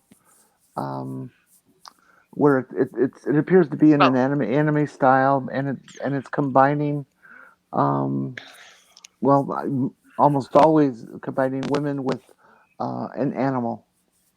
I You don't know, know. women There, with tails and cat ears and stuff like that. What I don't get where that comes from. a lot of artists are furries, Yeah. and if they're not a furry, they're open to the furry community because the furry community is a community that is willing to put money into good art. Um, so they'll get a lot. This is the pictures that you were just seeing. I was just showing. Those are commissions. So those are pictures that someone's paid her to draw using a reference and whatnot. Hmm. So, but this is what they call. She calls a bobble, and it's basically just a head. And so I'm waiting for her commission, but I'm at the very bottom of the list. Well, I don't have a problem with commissioned art. I mean, um, what's his name did the Sistine Chapel. It was a commission. Did you know that? It was. Yeah. Let me see. Yep. Well, see, I just gotta get my channel to grow big enough that I'll have people sending in fan art like they do for Surus. Mm-mm. So I think this is one of Surus's partners. I was gonna say that looked a lot like Gaelic Knox's work. Yeah. Well, I googled for that. For her or them. Yeah, well, that one character you brought up in particular, I think that very Mm-hmm. well may have been one of hers. Yeah, I'm not going to click on the ones that are called for you for me because those probably are not. Yeah, well, the second line, Not YouTube friendly. under where it says featured, the second one from the right side of the screen, I think was the one you had up. Yeah, And that really looked like one of her characters. yeah, that's definitely her style. $10 per character. Jeez. Yeah, $10 she's. per character is pretty cheap, really. Oh Mhm. yeah, that's what I'm saying. Yeah. It's like wow. I'm paying $10 just for the character head that I showed earlier. Yeah. So What did you think about it in terms of how many hours you put in to make that? mhm. Did it take them less than an hour to do something like that? I'm not sure. I do know that Gaelic works very quickly. And she likes to do it. I'm sorry. They like to do it on stream, so they'll have commission streams where you can watch them drawing. Mm-hmm. And I've watched a couple of those, and it's pretty fun to watch. Well, I haven't watched her do any live. Yeah, I wish I'd have recorded it, but the the character that I use as my avatar was a drawing by her. Hmm. Them. Brain, stop. Um, they were just doodling, waiting for a commission, and they made this character of theirs that was all derpy looking, and then they put the character sitting there, and this just has this it's like the downturned smile with a tongue sticking out, and the eyes going off in two different directions. Um, and then they drew Raz into the picture, and I'm like, okay, here's $20, draw me one. And I ended up with two out of the situation. Yeah, if you go to her YouTube page, she's got like a minute and a half of animation called Annoying Girlfriend. Oh, That it, they did the caramel dancing for Christmas. yeah, well, it's just that one. It's a real simple animation thing, but just with the music she chose for it and that, it's really funny. Is it that one? Oh, there it is. We won't be able to hear it, but we can at least see it.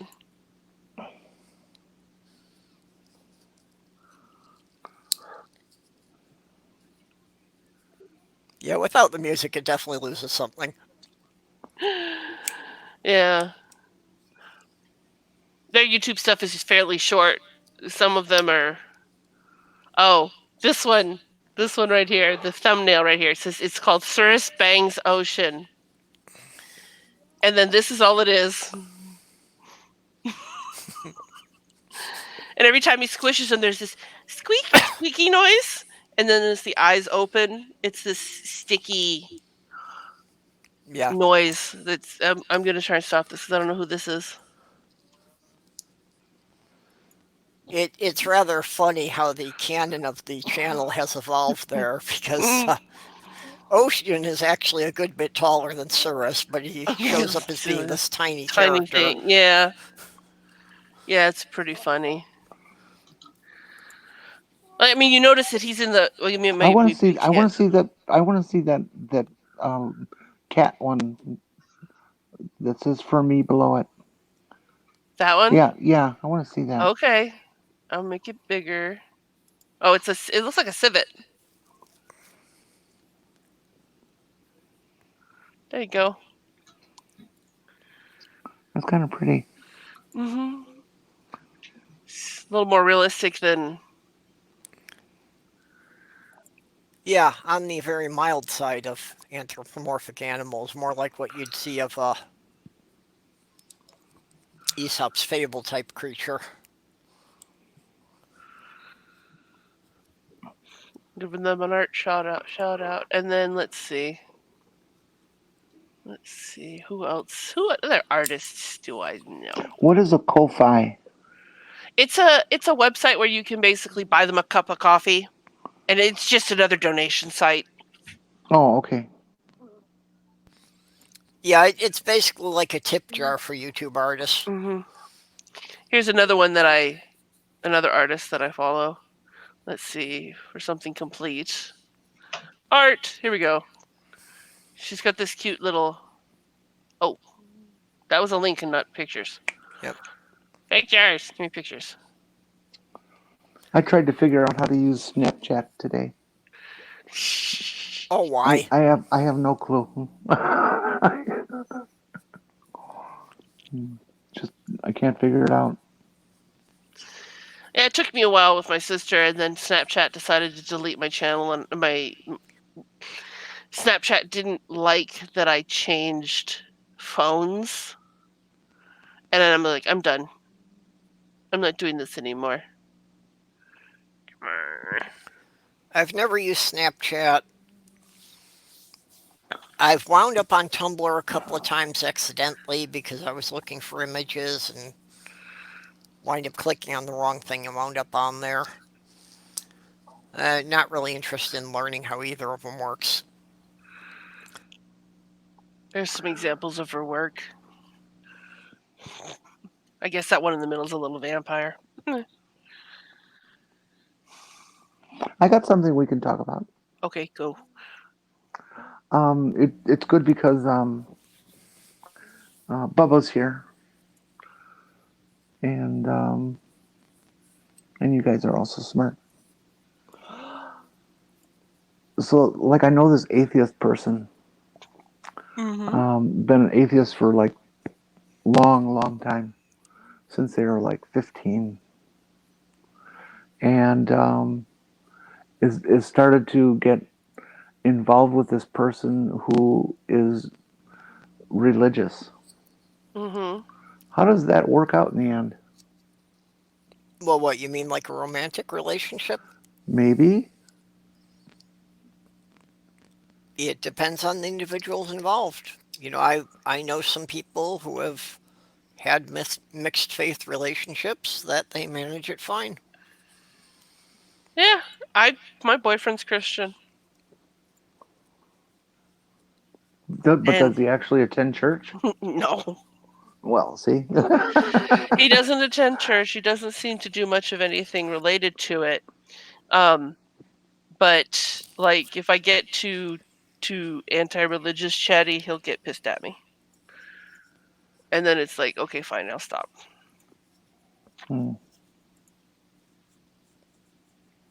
Oh, what the heck? You ripped me off. It's not playing. I don't know. Did you have anything specific about it, or? No, it's complete infancy. It was just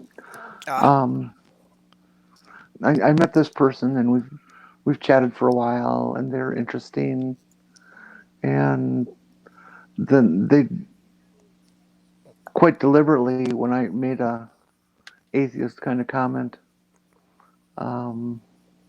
they were quite deliberate in pointing out they were not atheist. Kind of depends how they pointed it out, because it's, like, the relationship can work fine as long as both of them are respectful of the other one's beliefs and don't try to push anything. Right. It really depends on how religious they are. If they're hyper fundamentalist, yeah, that's probably not going to work. Well, if they're fundamentalists, how the hell could they get involved with somebody like me? They're trying to win your soul. Yeah. I see. Well, unfortunately, yeah, if they're too fundamentalist, then it probably can't work, just because, their church may specifically preach against being with someone of a different faith. I can't believe I fell for that. Look at this picture. Sorry, go ahead.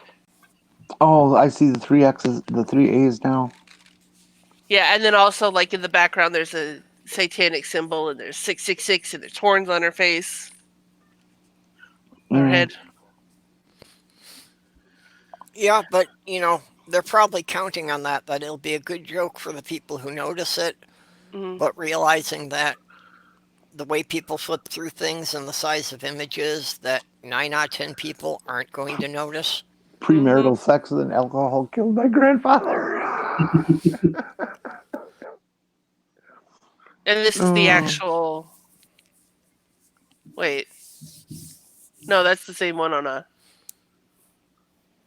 There's the actual one. Oh, this is the legitimate This one. is the legitimate one, Okay. yeah.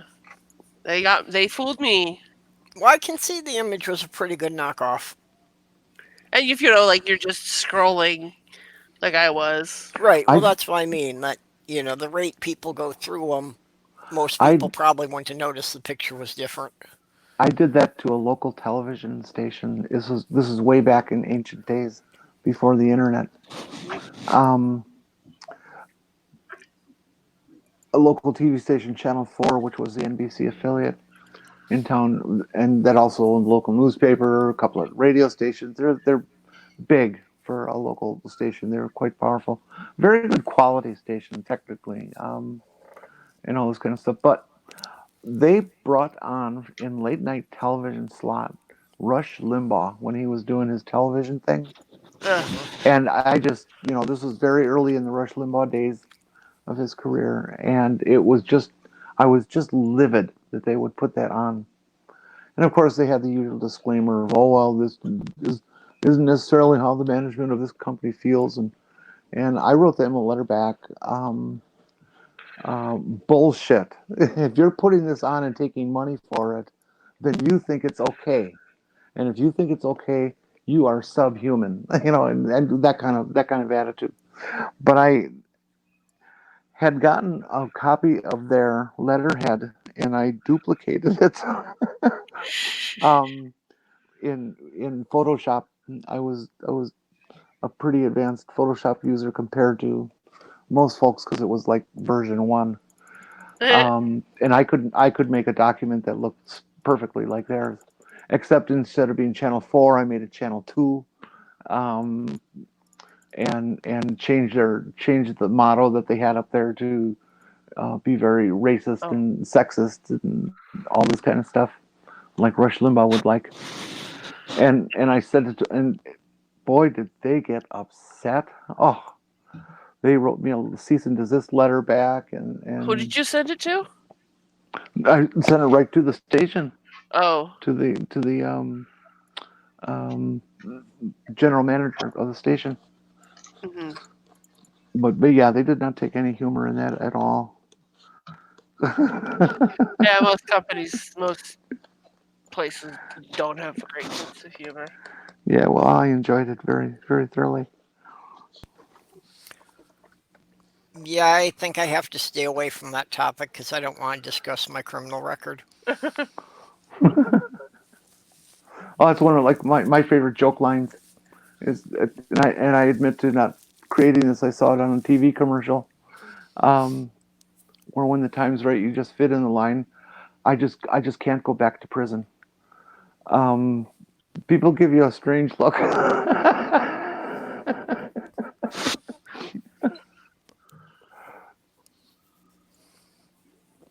I love playing Mindfuck. It's good. It's good sport. Well, if you like to do that, then what you should do is ask a friend to drive you to the bank, and then come out in a hurry and slam the door and just say, "Drive, drive." Well, then you know whether you've got a true friend or not, because if they're a true friend, they just drive. If they're not a true friend, they'll be like, "Put it in park, we're waiting." Yep, that's a good one. I like that.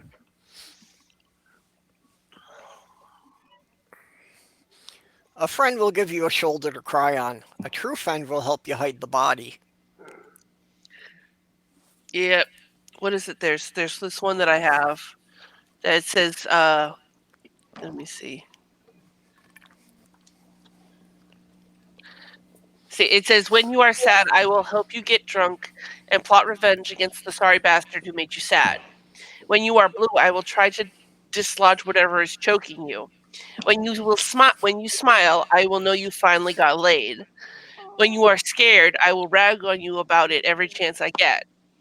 When you are worried, I will tell you horrible stories about how much worse it could be and to quit whining. When you are confused, I will use little words.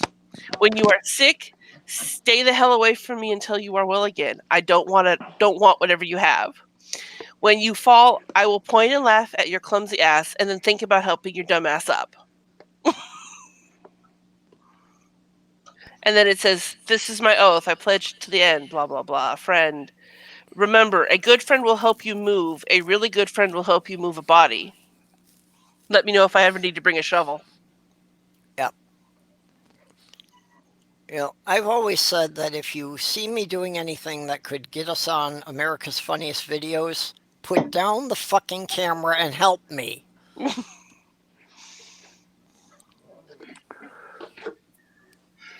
But you could make money that way. No, I'm just kidding.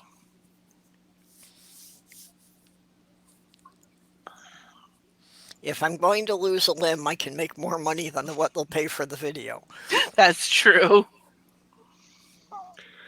I ended up staying up until like 6 in the morning one of my days off because I was checking something on Facebook and I watched a video, and then the next one was America's Funniest Home Videos, and I started watching that. And then the next. And it was a long time before I went to sleep. Yep. Well, that happens to me on YouTube a lot. It's like, I'll just watch one or two videos, they're only like 10 minutes long. And, oh, it's 4 o'clock in the morning. And that is what is so insidious about the internet. Is it wastes your time in 10-minute increments so you don't see how it adds up. Like a frog in slowly boiling water. Yep. Oh, I have another good news story I can tell. Mm-hmm. This is actually kind of fascinating. A trans woman I've gotten to know. Her name is Jessica. She doesn't hide it online, so I'm not breaking any rules here. She lives up in Canada, and she works in some business that has to do with power or something, electricity. I don't know specifically what, and I don't know a company name. Her office, the office she works out of, is, I believe, in Calgary, but I don't know that for sure. It might be a suburb of Calgary, whatever. I don't know her precise position, but I don't think she's she's definitely not a day-to-day frontline laborer. She's just coming out of the closet and is declaring her transition publicly tomorrow. Oh. She talked to the owners of the company and her direct supervisors prior to this, like a couple months ago. The owners of the company, upon hearing the news, engineered tomorrow to be an all-day in-house meeting about it. And they are flying both owners in from British Columbia, where the home office is, to the facility in Calgary. And the two owners, will be making their statement about it. And apparently Jess has already read their statement. And the statement closes with that there will not be any fucking around with this. That we're 100% behind her, and that's just the way it's going to be. Isn't that incredible? Yep, very cool. Yeah. I mean, just think of the transport from Calgary to British Columbia on their private plane. Two owners of some company, obviously big enough to have different regional offices and shit, that they'd actually go through all of this for one person, and to stand behind them so strongly. It's really pretty goddamn wonderful. I mean, I don't know how I would feel if that was me, but I mean, it sounds awesome, but at the same time, I would be like, being the kind of person that I am, I'd be like, could we not make a big deal about me, please? Yeah, I can understand some people would be uncomfortable with that, Well, but they're going it to is good apparently. that they're making the statement to all the employees that, they're not going to tolerate anybody giving her crap for it. Well, they're apparently going to use the opportunity to do a company-wide training on diversity and sensitivity, not just of transgender people, but the whole Yeah. topic overall. Oh, well, that's good. Which makes sense. I mean, Yep. companies got to stay with the times. Um, but they're also orchestrating it so that while the big bosses are there making their statement and stuff, Jessica is going to be away, um, and then she's going to come back as her true self. And so they're all going to have to. See, apparently, there's a lot of it's all like an all sausage. I'm sorry, an all men's club A good old in boys the club. business. Yeah, good old boys club. Oh, And there's she can tell all kinds of stories about the lunchroom and all these, sexist, misogynistic, fag jokes and things like this. oh, And that's, I guess, one of the reasons that they decided that they should handle it this way is to just nip that shit in the bud before it gets them sued. Yep. yeah, that With, makes more sense. and so they're all going to have to experience it um, right in front of the faces of the boss. Yeah. She's going to come into the second half of the day as herself, and it's going to like, here, not only do we say this, now you're going to deal with it right here. And it's neat that it's on a Friday because now it gives everybody a whole weekend to process it, and it's just amazingly well thought out and stuff. Yeah. Um, I'm just real happy for her. We've kind of become friends, and it's just neat to see people having a good time with it. You've all heard me talk before. It's so different from my experience, of having lost everything when I transitioned, and for people to get this much support, Yeah. it just does my heart good, and Well, and makes me I makes know me kind of most want to people, cry. it's kind of starting a new life that they haven't really even been able to keep the same job or that. Yeah, I just recently read a story that was the exact opposite. Like it was a good old boys club, and she transitioned, and it was good for a little bit, but then like all kinds of shit started happening, and they ended up firing her because they blamed her attendance, but of course her attendance was poor because she was being constantly harassed and all that Yeah. shit. Well, and Hmm. that's the problem with the discrimination laws is they can always find some excuse to get rid of anyone they want to. Yeah. Well, that's true, but I don't think that that's an existing ulterior motive in this situation.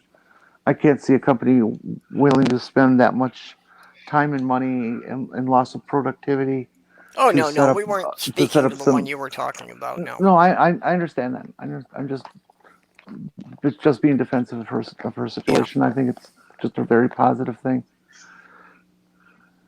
Well, as long as it's not making her feel uncomfortable about being the Hmm. center of attention, yeah. Well, we haven't talked about that yet. Of I'm sure course. she feels a little creeped out about it. Yeah, well, Who wouldn't? yeah, and considering, the transformation, it wouldn't really be possible for her not to be the center of attention there for a while. She's also one of those lucky transgender people who, when all is said and done, is going to be absolutely ravishing. Uh, Yeah, that always makes it go easier for everybody, unfortunately. yeah. Unfortunately, people do judge a lot by appearance, so Yep. Yeah, that this story, actually, I read a web comic called AJ and Magnus rather, and it's about a kid and his dog, and it's basically like a modern day Calvin and Hobbes type situation where like he can talk to the dog and the dog can talk to him, but he's being raised by gay parents. Oh. And they're right in the middle of a story arc where Pop, so it's Pop and Dad. Pop was the breadwinner, and Dad was the one that stayed home and did the housework and all that jazz. And Pop got offered a new job, so he quit his old job, to go to do the new job. And his new boss, before they signed all the paperwork after making the job offer, went to the house, and that's when he found out that Pop was gay. And so that he then rescinded the job offer. And so it's this thing where Pop is now trying to find a new job because he doesn't want to tell his husband that what happened. And it's a once a week updating webcomic. And I hate following comics like that because it's like, gotta wait a whole week to figure out what's going to happen. There's a girl on trans Twitter who is an artist and does a comic. You might even run into it from time to time.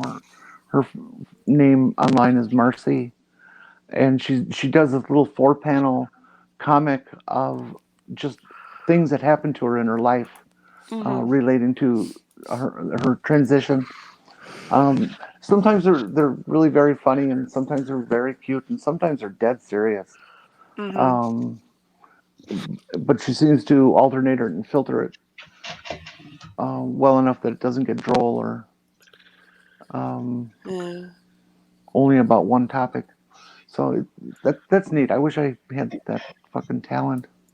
I wish I had some talent. Yeah, I'm not talented.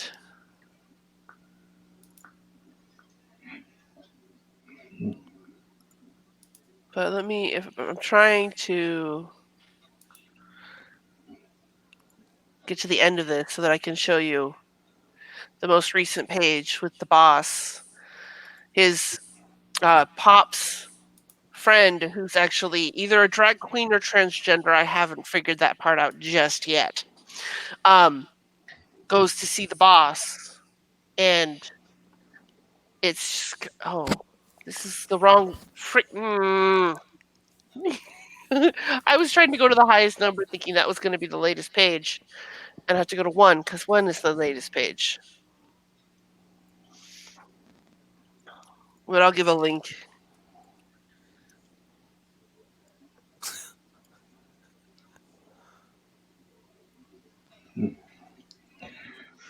To the comic, but yeah. Art. I like art. I like practical art.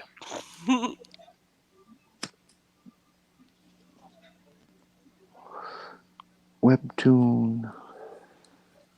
Yeah. Created used Powtoon. I don't know what that was from.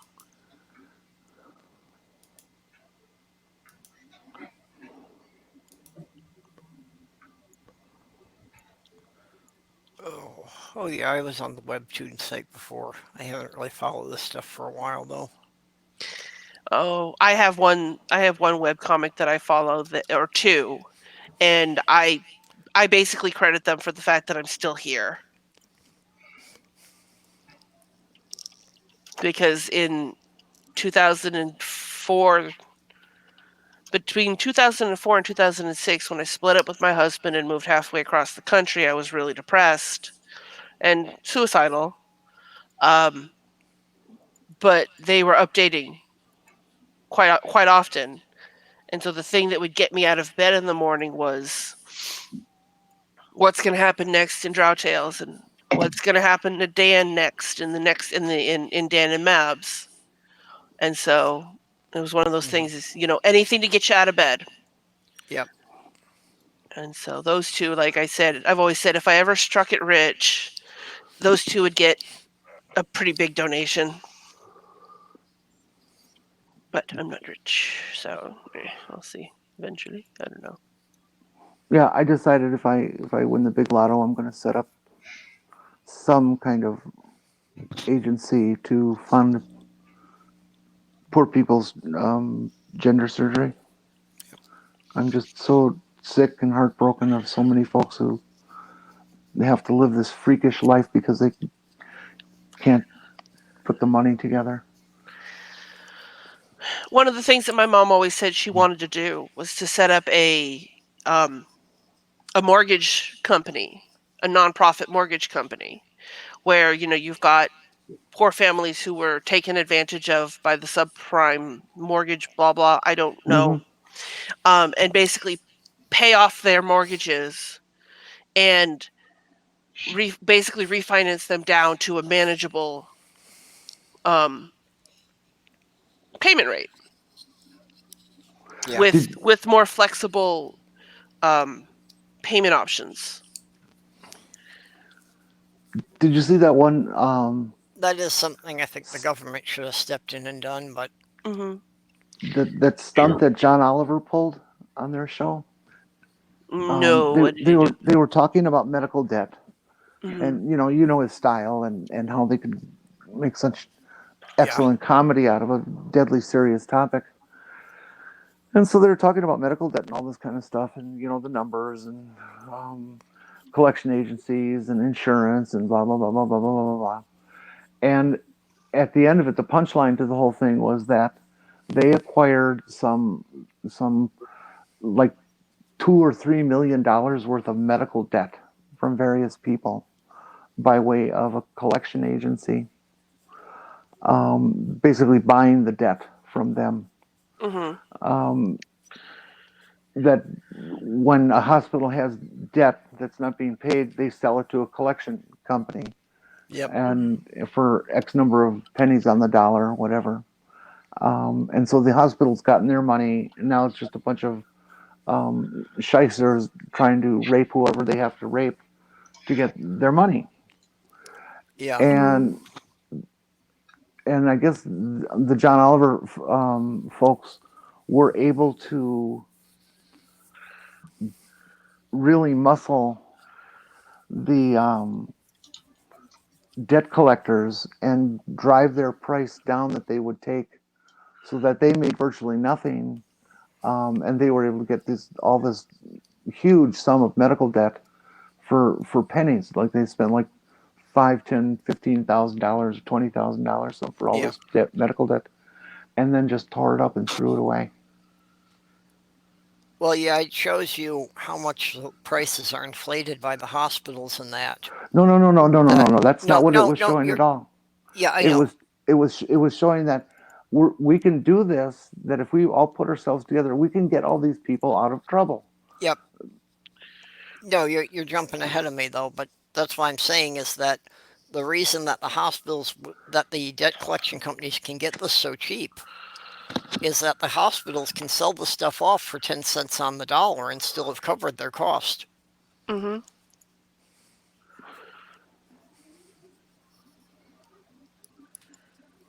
Well, that's one of those things. It's like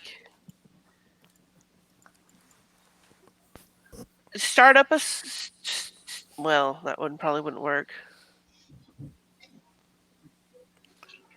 Yeah, But I'm it's like you go to places like GoFundMe, and GoFundMe is like the number two medical insurance provider now. yep. What? Yeah, Mhm. because like 90% of GoFundMes are medical needs. I I had don't no know if it's idea. 90%, but it's Mm. definitely by far the highest category on the site. Mhm. That yeah, the majority at least of everything on GoFundMe is people trying to get money to pay medical bills. Fuck. Yeah, that's one thing that should never be a thing. You shouldn't have to crowdfund your medical bills. Yeah. Mm. But I just think about it like if you took $1 a month from every person in America, just one, and put it into a pool, how much student debt, medical bills, and mortgages do you think you could pay Well, 3.6 billion people times 12. Come on, Kitty, whip up the No, calculator. I wouldn't even be able to type those numbers right. I'm so bad with Yeah. them. All right, hold on, I'll get my calculator going. But it's just like, but people are so against the idea of, look, if I give $1 a month for a year, that's $12 a year. Yeah, but on 36 the other million. side of it, Mhm. going back to the income inequity and the Mhm. godless cranium video, that he starts it off with a clip from some other girl's Okay, video that she's showing the times site about spend Bill 12 Gates' money equals. and Okay, so that showing would that be Bill Gates could buy every team in the NFL Mhm. and still not notice the money missing. Mhm. 3.6 billion times 12 dollar a day, $1 a month. Yeah. dollar a month. Yep, I'm sorry. 43 trillion 200 billion dollars in a year. Yeah. That would pay for the entire Medicare program and have a shitload left over. Mhm. Yeah. Which is why a socialized health program makes sense. Because for a fairly minimal tax, everybody in the country could have health insurance. Mhm. And for most working class people, if they were paying a tax for the national health care, would be less than what they're currently paying in co-payments on their current medical insurance. Mhm. I pay about $50 a week for my insurance through my work. I'm sorry, $50 a paycheck. So $100 Yeah. a month. Still way too much. Mhm. How many people did you multiply that by, though, Jen? 3.6 billion. Well, if you're just talking about the American Oh, population, it'd be more like 325 million, wouldn't it? yeah. I think you were going by the global population there. Oh. Yeah. Yeah. Yeah, I'm sorry. Is Yeah, but we three don't point have. Mhm. 3 point something billion is like half the global population. Yeah. Well, Yeah. I'm not a mathematician, that's for sure. 350 million. Okay, let's do this again then. That's Yeah, that sounds 1,000, about right. 100,000, 3.5, 35, 350 million, right? Yeah. Mhm. Yeah. Yeah. Times 12 equals 4.2 billion. Still Okay, not bad. so we'd have to All in put in all, more than $1 a month. If we put in 100, so I could multiply that times 100 times Yeah, but 100. think of it instead of, everybody putting in $1 a month, because for some people, $1 a month makes a difference. I wonder what it would come to if it was just a tax of, a 1% income tax on everyone in the country. Well, if each person was putting in $100 a year, it's 5 trillion fucking dollars. Yeah, but I mean, if you put a 1% tax on everybody from the guy flipping burgers all the way up to Bill Gates, 1% on everyone, what does that come to when you throw the billionaires into that? I mean, first I of would. all, I'd say you should be A hell of charging a the lot of money billionaires. right there.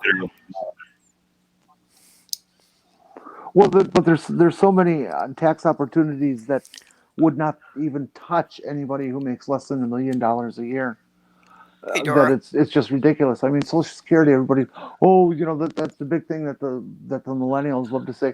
Well, I'm not going to have Social Security. Well, if you go and bat your damn representative up against the head and get them to pass a law that changes the limit of $100,000 to $250,000, yes, you will have Social Security for the next 100 years. There's such simple resolutions to some of this that the Congress just won't do. That hurts nobody. That the rich can afford it too. Yeah. Part of the problem is that the government has been borrowing money recklessly from Social Security, so that bank just won't be there. No matter, even if you but increase that's the amount of money, it won't be there. no, that's not correct. Go look up David K. Johnson and read his books on the subject. It absolutely will take care of it. Yeah. But Bub is right that the real problem is that Congress has been borrowing from the Social Security Fund and they don't want to have to pay it back. They're trying to default on the money they borrowed. Mm-hmm. Right, but this is a way. This is a way that it can be corrected. Okay, Um, but we shouldn't have to be the ones that pay for it. The government should actually pay that money back, but they right, never will. but the money comes from you, no matter what you want to think who's paying for it. Yeah. You know, Although I think true. it definitely is worth looking at, which government programs need to be expanded and which ones could be trimmed back a bit. I mean, we could have the military budget and still be the most powerful military on the planet. We could easily have the number of overseas bases we have and still be the only globally deployable force. See, but the second you talk about, like you just said, Perp, which programs are we going to cut? It's the moment you say that word "cut," now you're back into the grips of the rich guys who say that. None of this has to be cut. There is so much money out there that the rich guys are hanging on to and not letting go of, Mm.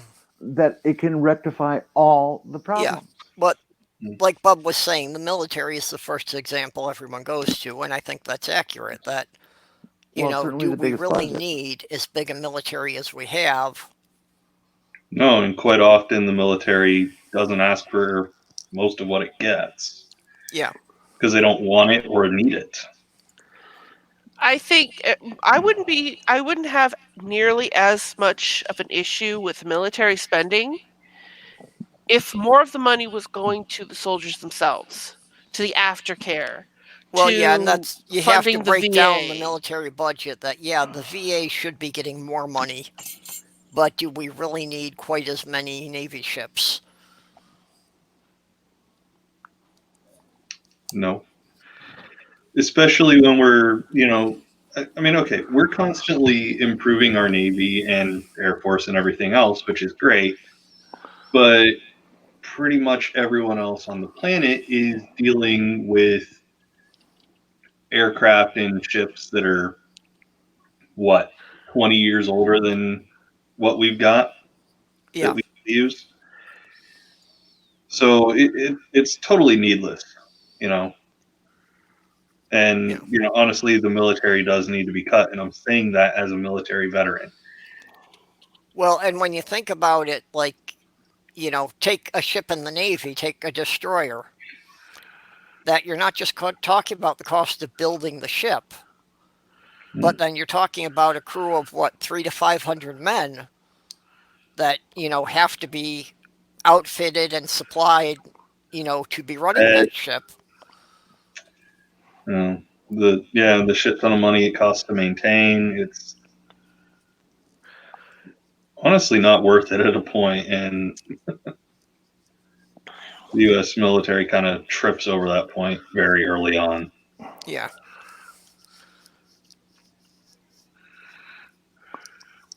And I'm sure I'm going to get some conservative all butthurt at me saying that, but tough fucking tits.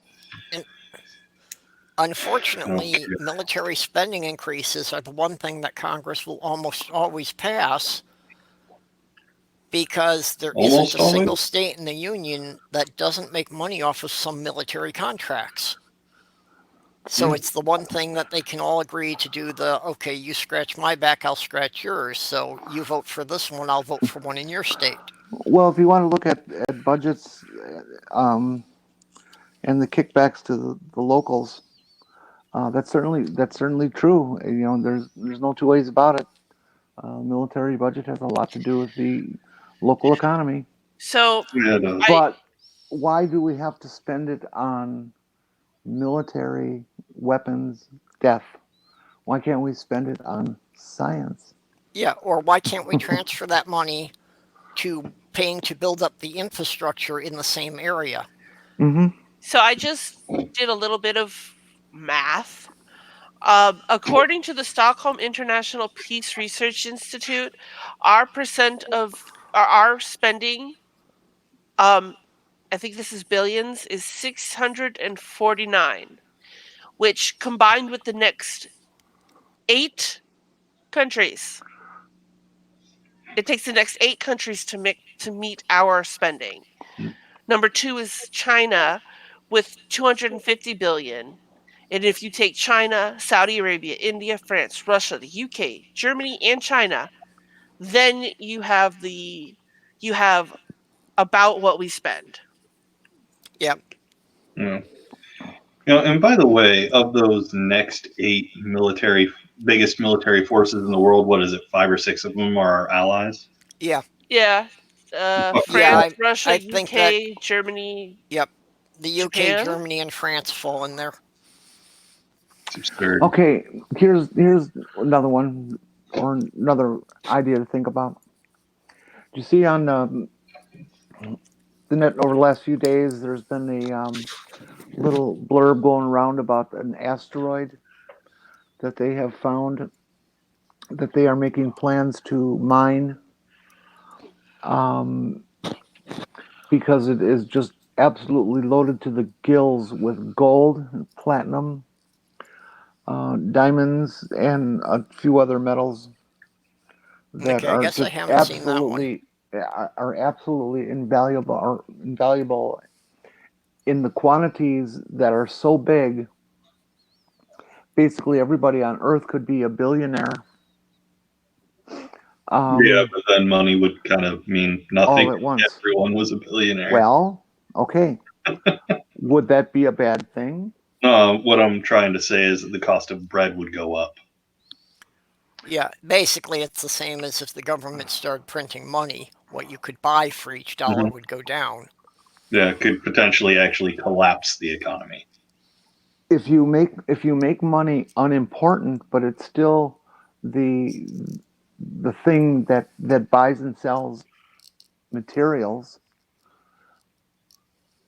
but everybody gets whatever they need without working, why would that destroy everything? Well, it's the part of will everybody get everything they need? Oh my That lord. we have to decide that as a species. Are we going to go after and harvest this thing from the asteroid belt and let it be owned by a couple of corporations? Or should the entire wealth of that be spread amongst the people of the planet? I So would say it should be owned by, everyone. Otherwise, what you're looking at is a cataclysmic downfall of the economy. And it's just going to be the poor that really suffer because the rich are always going to eat. But suddenly the definition of rich is that everybody is rich. that always makes me think of this episode of a show. I can't remember if it was like The Far Side or like, oh, what was that one? The Twilight Zone. But it's basically like a guy who's been frozen for a bajillion years or something, Mm-hmm. and he's got gold. And he got cryogenically frozen with his wealth in gold bars. And he gets out and he's trying to get water. He's literally dying of dehydration, and he finally finds some people, and instead of just asking them, "Can I have some water?"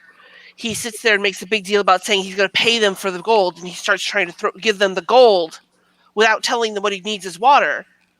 And then he drops dead because, of course, it took too long. And they pick up the gold and they go, "Why was he trying to give us this trash?" And they toss it in the corner. And it's like there's no wealth, there's no worth to gold in this new society. Hmm.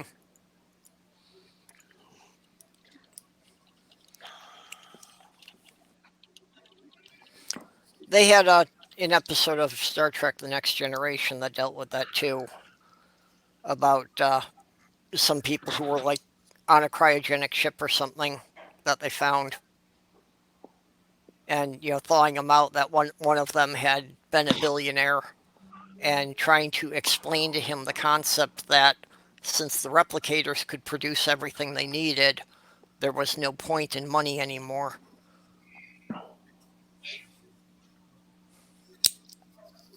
Yeah.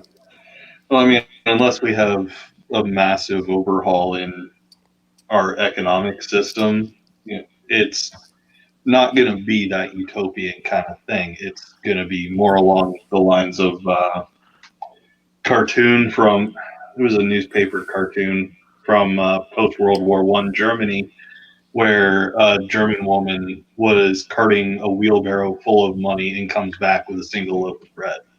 Yeah, So we need to absolutely we should be mining asteroids because who gives a shit about fucking up the environment of a lifeless rock, but we need to be responsible about the people that are actually alive and need money unfortunately for food, yeah, and suddenly their money will be worthless.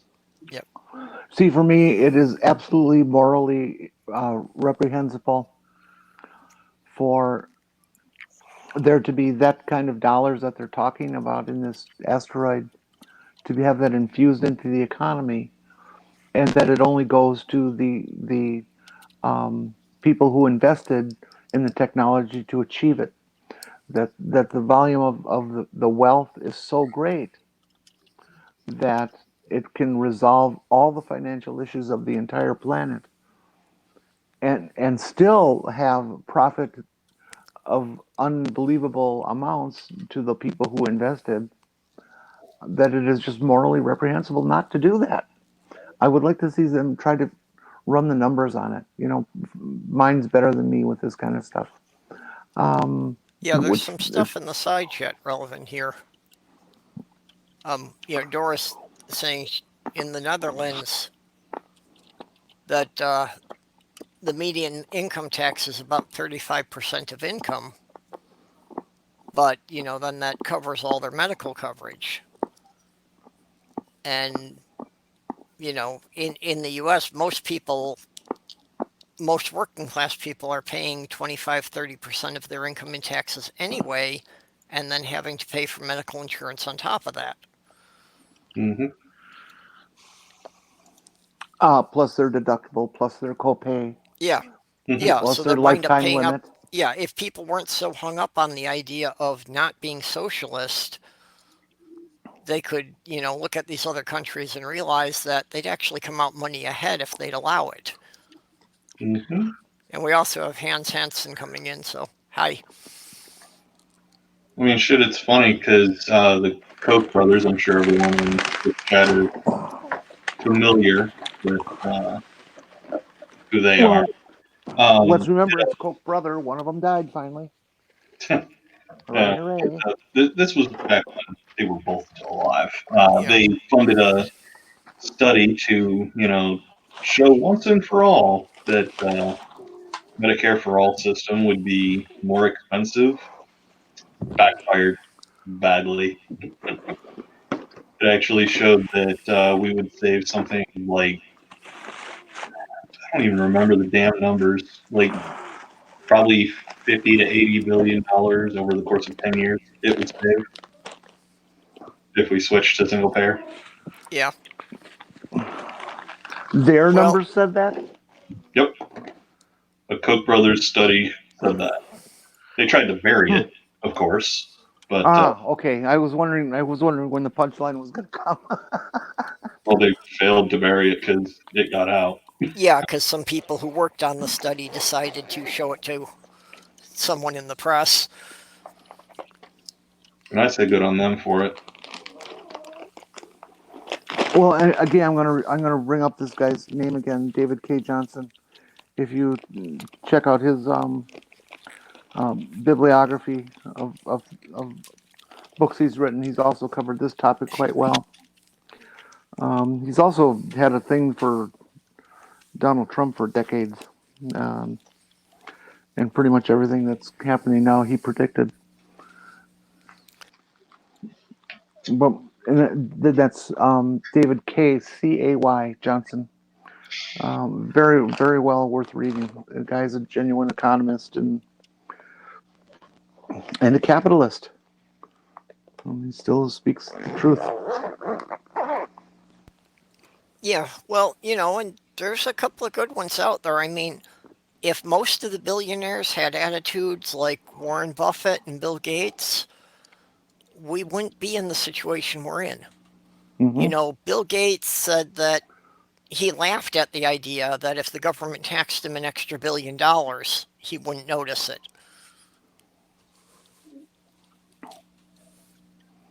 Laughed at it meaning what? That he wouldn't care. It wouldn't make any difference to him personally if Oh, the okay, government took okay. $1 billion of his money. Okay. I think it should take substantially more than $1 billion, but hey. Well, for example, let's look at smaller potatoes. A hedge fund manager. They got their little hedge funds going, which are very high risk and stuff like that, but their profits are humongous when they hit. There's no taxes on that. Okay. If they made a 1% tax on investment money, that you're going to spend $100 in investments, then you have to pay the government $1 tax on that investment, not on the return, on the actual purchase of the investment. If they did that alone, they could pretty much eliminate college tuition for everybody. Now, who can explain to me why we shouldn't do that? I don't know much about hedge funds, how hedge funds work, so I don't Well, think it's I can not so really much comment about much on that. It's not. It has nothing to do with hedge funds. It has to do with taxation or non-taxation. Whether or not the hedge fund succeeds isn't the question. It's the question of should we tax money that's used to invest in the stock market or a hedge fund or something like that. That if they did that at the rate of 1%, all kinds of financial problems disappear. Well, should Because we of the be amount of money taxing the that's money that involved. they're investing or the money that's returned on the investment? That they're actually investing. You buy $100 worth of stock, you pay $1 in tax. So it's like a sales tax on buying the stock. Yeah, pretty much. Yeah, overall, I can't really see a problem with that. They're of course going to claim that's going to stifle investment. Of course they will. Hey, doorknob head. Hell. Deka. That's how I pronounce his name, DKH. Deka. Of course, one of the real contentious things gets into the inheritance tax. And that's the large majority of people who are, up there in the top 10% of income didn't do anything to get most of their money. They were just born into it.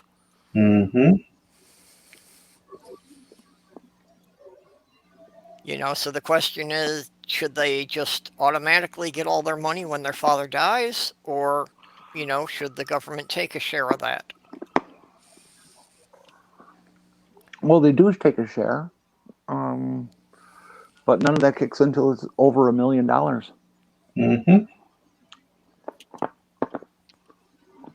Well, and what's the percentage of it even when it's over $1 million? Less today than it was in 1980. Yeah. I don't know the percentages, but yeah. Well, that's what I thought. That they've kept reducing it.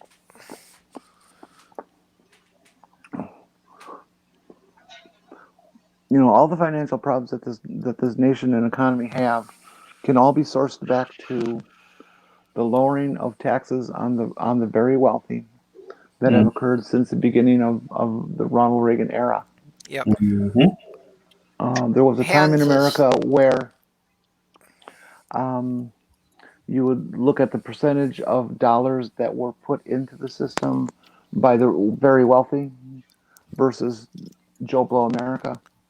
Yeah, Hans And is Joe Blow America commenting. was X, and the rich guys were 2X.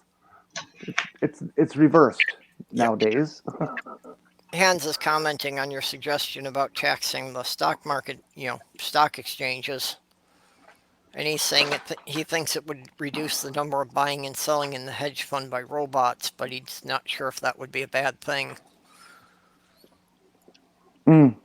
Interesting point. Well, I saw a documentary once. I thought it was pretty interesting. I think it was Norway anyway. It was either that or Iceland. When the banking crash happened, um, the banks in that country were not affected terribly at all. And that's because they took fewer risks, and they attributed some of that to having so many women on the boards of these banks. They kind of reined in the trying to think of a good word here. Uh, Lunatic fringe idea of just investing like crazy in everything, consequences be damned. Well, Iceland was hit pretty well by it, but they also took a different approach to it, in that Iceland actually sent a number of the owners and CEOs of the banks to prison. Yep. That saying that they were being too reckless with the money that people had entrusted them with. Mm-hmm. Well, that was the essence of all that. I never bothered to look deep into it. Seems fair. Yeah. Yeah. Well, and I really think that's something that the US needs to start doing. It's like corporations have been given all the rights of an individual. They should deal with But all none the of So, the yeah, somebody has to be held responsible for their actions. Mm-hmm. And just fining, a multi-billion-dollar corporation, fining them $1 million is nothing. They don't even pay attention to it. So, yeah, I think we need to start going, for jail terms for the top level management when a corporation has done something that is obviously criminal. Mm-hmm. And they can say they didn't know about it, but isn't it their job to know what's going on? Yeah. So either they're doing something criminal or they're being negligent.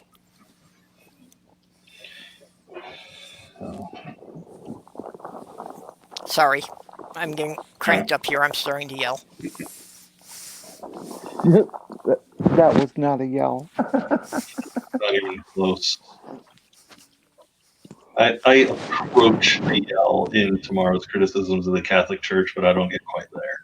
Yep. Okay. I gotta But put down my mic for a minute and go get my drink refilled and such. Be back. okay. But yeah, you should definitely have Christy on here, Christy Santiago, to talk about the economic corruption and all that fun shit, because she's done like crazy deep dives into research, and like it's just nuts the amount of shit she found. Or you could just watch the League of Extraordinary Atheists for Humanism broadcasts. I love Christy. She does that stuff. And this is not an insult at all. I just hope nobody takes it that way. Her style of delivering stuff is so much like a high school kid doing a book report. Of course, she's covering very high Through a lot end topics and plot. accurate information, but Jen, it's just so We cute. can't understand you.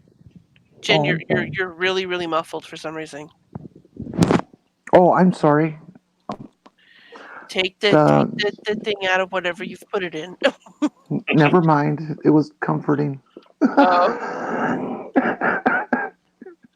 Yeah, you definitely can't speak through a towel or whatever your mic got Hello. by. I'll boil it down. I was just saying that Christy, I love her style and delivery of her stuff. She has, she's dealing with very high end topics, and her information is dead nuts accurate because she researches so hard. But she's got a style that makes it kind of sound like a high school student doing a book report. Um, and it's good. It's wonderful, and then there's no put down in that at all. It's just kind of cute. It's very endearing to watch her stuff. I'm a Christy fan. Christy who? Christy Sonia, Santiago. Oh, okay. her Twitter handle is higher frequencies, and frequencies has a Z at the end. There's Because- a lot of Christies that I know of on Twitter and YouTube, and Yeah. I'm not a fan of all of them. Let's just put it that way and leave it at that way. Yeah. I don't want to name. Doorknob had hit a description of her right on Christy Santiago, aka Bubbles. You're not wrong, Doorknob. You're not wrong at all. See, I thought that was his nickname.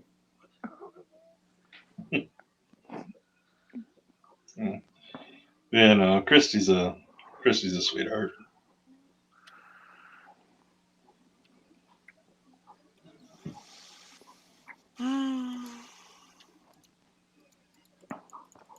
Chat dead. Need resuscitation. No, I'm just kidding. Dead air. That's part of the reason why I decided I probably couldn't be a YouTube streamer, like a game streamer, because I was originally going to become a Minecraft YouTuber. Oh God, you were gonna be one of them. Not a bad one. I don't know. I do not understand Minecraft. I didn't What say is anything about a bad one of them, just one of them. what is the appeal to Minecraft? Can someone explain to me? I don't You know. can build anything that you want. I would recommend looking up Hermitcraft and watching a couple of episodes of people who play that. They make amazing buildings and houses and structures on almost next to nothing when it comes to like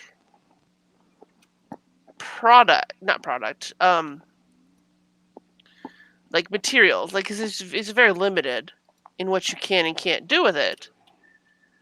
But right now I'm playing on a competitive server that's playing for real money if you win. And they base it by I'm missing something. Go ahead. But it looks like the graphics look like something out of a year post Pong. That they're what, 6-bit graphics, 2-bit graphics. 64 maybe. I don't know. They're awful. Appeal. Well, no, I mean the graphics are not. That's legitimate. The graphics aren't great, but if you can look past them, I should do a thing where you can see what I'm working on with friends. So this server that's got the competition, it's based on how many blocks you place, and we've got a spaghetti system of piping sending valuable materials all over the place so we can place them. You raise animals, build giant structures.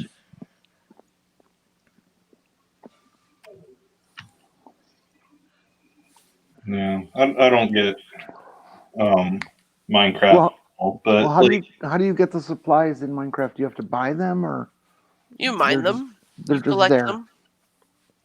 Yeah. Minecraft, you have to wander around and cut down trees and, mine for metals and things like that. I don't play it myself. Sloth Girl does. I have Legos. Give me PUBG. Let me just shoot people. Legos are better until you step on them. The Lego company is now producing slippers for that. Yeah, it only took Are they? 50 years. Yeah, they're actually producing slippers with a thick foam pad that have the Lego logo on the top.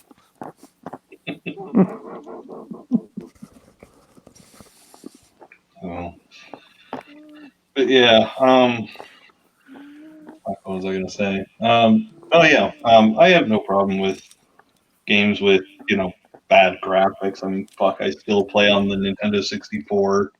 The first game I ever played on my gaming channel was the original Sonic the Hedgehog back from the Sega Genesis.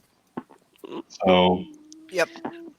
If I could get my hands on an N64 and a game called Conker's Bad Fur Day, Jesus Christ. I would be I would be so happy. Oh, I still enjoy playing the Atari retro games. I can't go too retro. Like maybe within the last 10, 15 years, but if you start going back more than that, it's like, okay, I can't do it. Yeah, well, that's the age difference that I was I was a teenager when we got our first video game system, and that was the one that was basically a Pong machine with 4 different versions of Pong in it. Well, I mean, They that's, called it like tennis and hockey and that, but it was basically all the same game. Yeah. I mean, I started playing games back when the computer was a keyboard that you plugged into a normal TV. Like, so I've been back in those Yeah. days playing. Yeah, I had the Commodore 64 with the tape drive. Yeah. See, my uncle at the time, my uncle worked for a company called Radio Shack that you might have heard of before. And so he always had the hookup for like new computer stuff back in that time frame. But Radio Shack always amazed me because it was the place to get components if you were going to build something. Mm-hmm. But don't buy anything they had assembled because it will be fucked up. Yeah, So they their had store quality brand. components, but they could never put them together to make anything work. Yeah, their store brand, realistic brand was just crap. I had one of their original laptops. It was an 8x40 screen.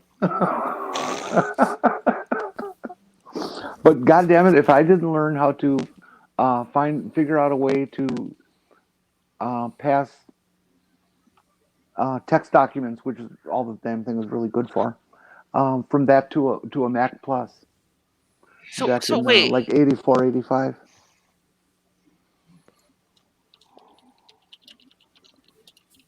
Nerd. What? Were you saying something, Pirate Yeah, Kitty? I was a I'm sorry. nerd.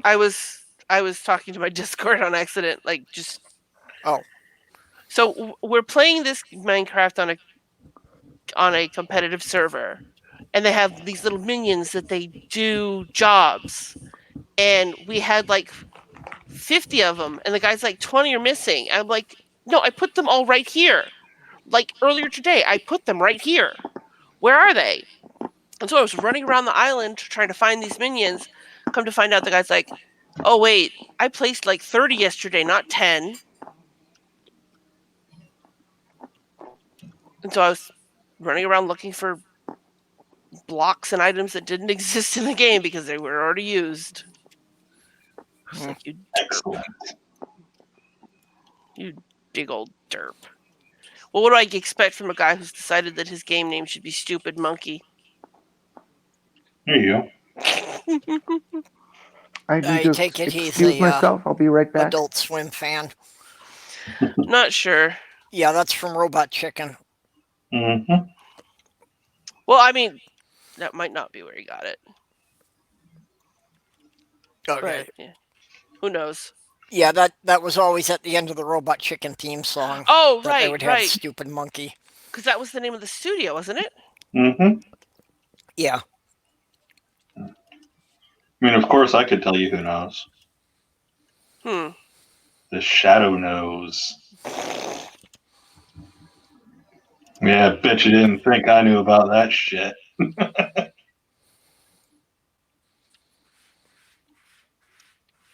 The Shadow knows? This is familiar. Oh yeah, it was an old radio show before TV. Oh, okay. The Shadow. Okay, okay. No, I thought you were making a Fallout 4 reference. Never played Fallout Yeah. 4. So there's a No, The Shadow was actually a DC comic that got made into a radio series like back in the 1940s. oh, I'm trying to remember, but there was there's a whole quest chain in Fallout 4 where you're basically taking on the persona of like that kind of a character, like a crime fighting masked shadow type character. And I thought that's what you were referencing for a minute. Nope. Nope. I'm referencing a show that's probably a little more than twice my age. Yep. One of the NPR stations in Minneapolis used to play some of those old radio shows, at like 2 o'clock in the morning. So I heard some episodes of the original.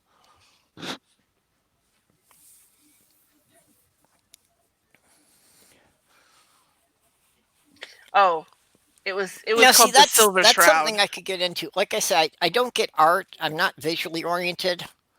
I'm much more audio keyed than most people are. I depend on my hearing and my tactile senses. Mhm. And that's actually something I've thought about a lot, like when I'm writing my science fiction, that rather than a book, I would love if I could produce it in the form of a radio play.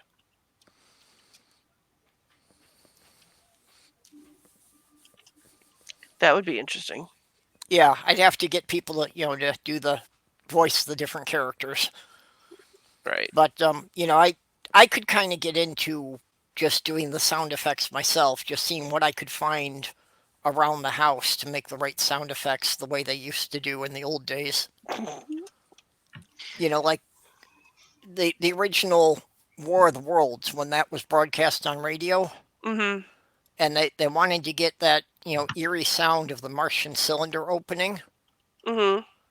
They actually took a microphone into the bathroom and had somebody open a mason jar inside the toilet bowl so it would echo as it scraped. Interesting. That's the kind of stuff that I could get into doing. Just finding what I can do with stuff around the house that I can make weird science fiction sound effects. Well, I heard that like they can do all kinds of weird things with just the strangest things.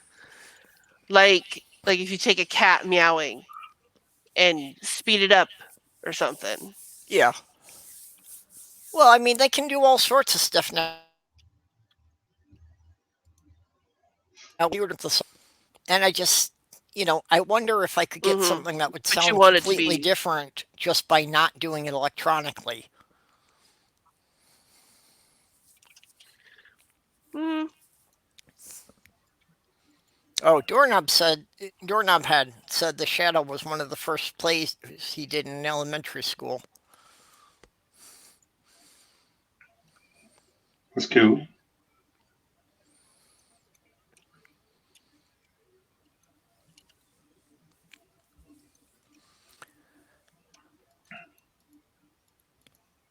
plays in school? Yeah, I used to do those too. Mm. That And was the thing I think again, that's yeah. I really didn't get the parts on stage. I was usually off on the side. The main thing I did all through elementary school and into my second year of high school was I did all of the animal noises. Any kind of animal they needed, I had to, go and find recordings of it, find out what it was supposed to sound like, and I had to make the sounds when they needed it. No. I can do an Yeah. elephant. Most of them I don't think I can do anymore. My throat and my sinuses have gotten worse, so Hmm. When I was a kid, before my voice changed because of fucking puberty, I used to be able to. You know the end of Looney Tunes when Porky Pig would break through the screen and be like, "Biddy, biddy," that's all, folks. yeah. Hmm. I used to be able to do that perfectly. Then puberty happened. I used to have an uncle. I had an uncle that was um, really good at doing Donald Duck. When I was in fifth grade, we did a radio play over the school PA system, and I wound up doing the voice of Howard Cosell, which was interesting because at the time I didn't know who this was. So actually, all I was doing was an impersonation of kind of a blended impersonation of the four people who had gone before me. And I got the part. So, Uh, having never heard the original guy, I did it better than anyone else did. I can't. Ah, damn, I can't remember the movie, but there's a movie where like these two, I think they're Chinese foreign exchange students, learned all their English from watching The Wide World of Sports, so they always spoke like Howard Cosell. God, I wish I could remember the name of the movie, but it's just not coming to me. Oh, damn. This sounds like it would be fun to watch. Oh, no, I need to look it up now. Otherwise, it's going to drive me up a fucking wall. I hate that when you think of something but you can't think of it. Really? Yep. Well, and those are the things that, wind up coming to my mind when I'm trying to fall asleep. Better Off Dead. That's the movie.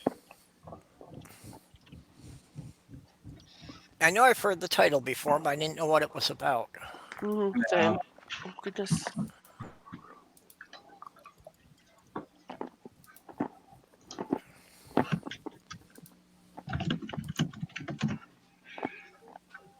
Let's see.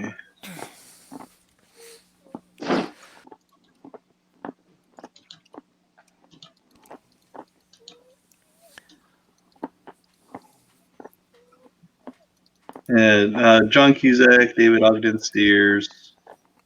Uh, David Ogden Stiers actually played Major Winchester in MASH. Oh, okay. Yep. Not seeing any other names I recognize though. Yeah, like the top 5 names are John Cusack in the billing are John Cusack, David Ogden Stiers, Kim Darby, Damian Slade, and Scooter Stevens. I'm so bad with names. Feel When so sorry for Scooter. my Yeah. my boyfriend got so angry at me one day about names because um he said the name of a musician and I associated that person with the wrong band. Ruh-roh. And he was really mad at me. I'm like, "What? Like the only person I know in that band's name is Steven Tyler." And like I said somebody was a part of Aerosmith. I think it was Keith Richards. No, Yeah. Keith Richards was most definitely not a member of Aerosmith.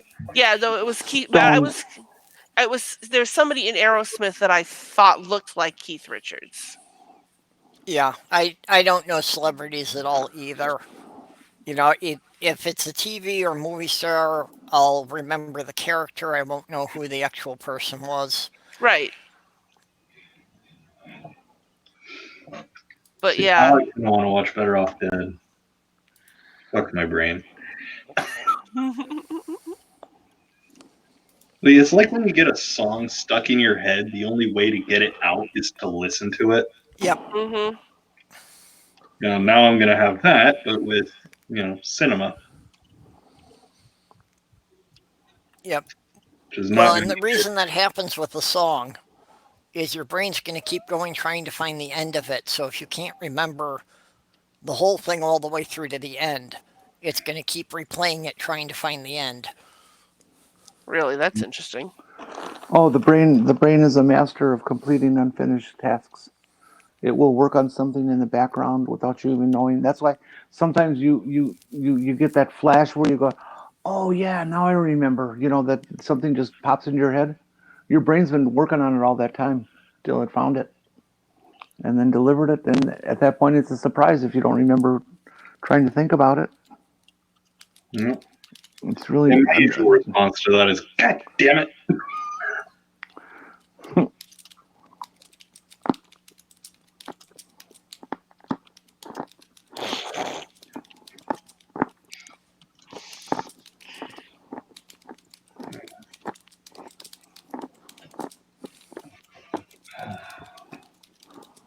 Believe it or not, I've never seen Better Off Dead all the way through.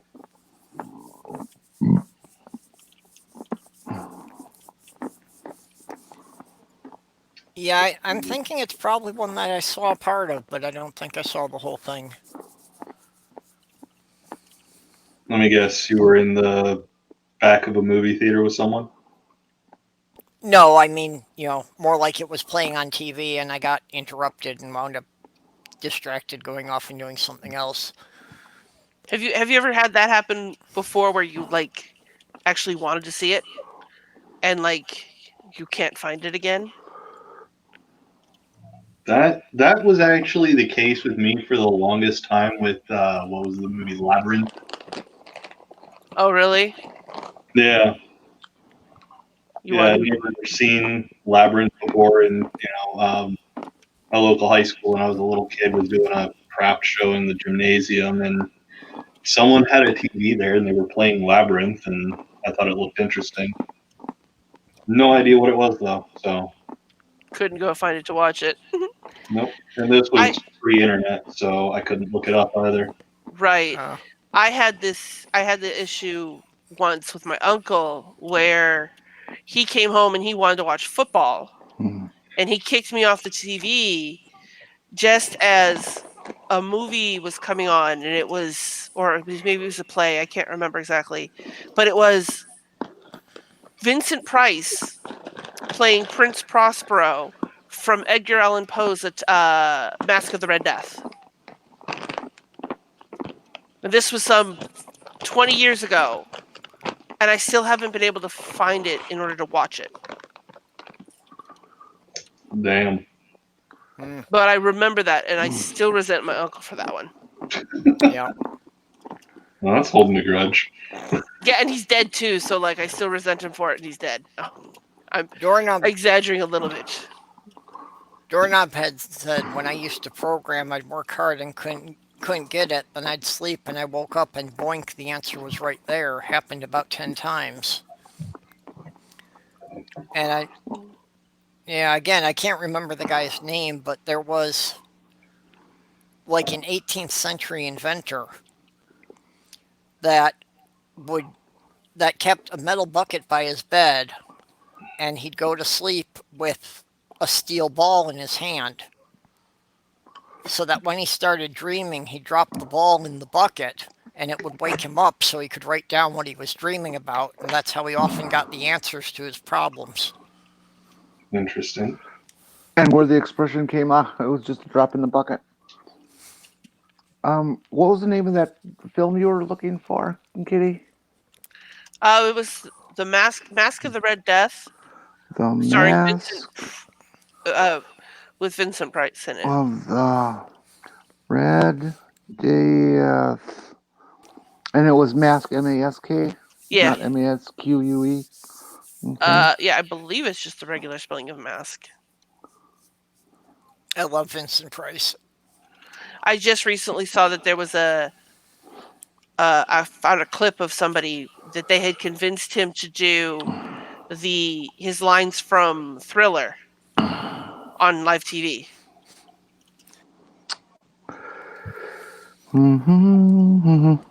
One of his movies that most people don't know about was one called Monster Club. which Monster actually, Club. yeah, that he was, his character was a vampire, and he had, grabbed this reporter in an alley to suck his blood out, and the reporter comes to, and he's sitting with the vampire at a table in a nightclub. From And he night. Okay. explains to him that, don't worry about it. I used straws so that I didn't inject my venom. And then to repay him for taking his blood, he proceeds to tell him these 3 stories about these monsters. You say Monster Club, and my mind immediately went to Monster Squad. Yeah. But it was just like 3 short stories that he was like narrating. Well, if you get a hold of Amazon and type in MASQUE of the Red Death / Madhouse, you will get your movie for $15. Interesting. I will have to look into that. I did a Google search and punched in their shopping channel.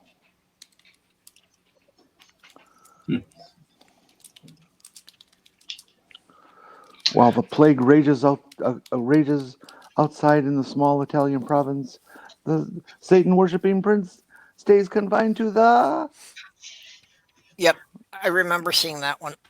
I don't remember him necessarily being a Satan worshipping prince though. Not in the play, anyways. I mean, not in the original. You can also get it in book form or audiobook. Oh yeah, I've read it a couple times. Yeah, I don't remember anything about him worshiping Satan, but It is a TV adaptation or something, so yeah. there's that. Can't just be a normal evil prince or greedy prince. He's got to be a really evil prince. I'm holding down my push to talk button while I'm talking. I'm like, I don't even need to do that. Yeah, the whole thing about Satan being evil, I'm kind of been throwing this out there as a challenge for people, and so far nobody's come back at me with anything. But why is Satan the evil character in the Bible when at the worst the only thing he ever did was carry out God's orders? Mm-hmm. Well, and No the same. one no one has been able to show me any place in the Bible that Satan lied to anyone. Mm-hmm. No. And before anyone wants to point at the snake in Genesis, No that was never confirmation. Well, and even if you include the snake, he never lied. The snake told them the truth about the fruit. Mm-hmm. It was actually God that lied. Yeah. Interesting. In fact, in the whole story of Genesis, the snake is the only character who never lied. And I think that if you do some counting, there's like a total of 6 people whose death could be blamed on the devil, compared to how many? Well, Let's the see if I can entire find this. population of the Earth minus 8.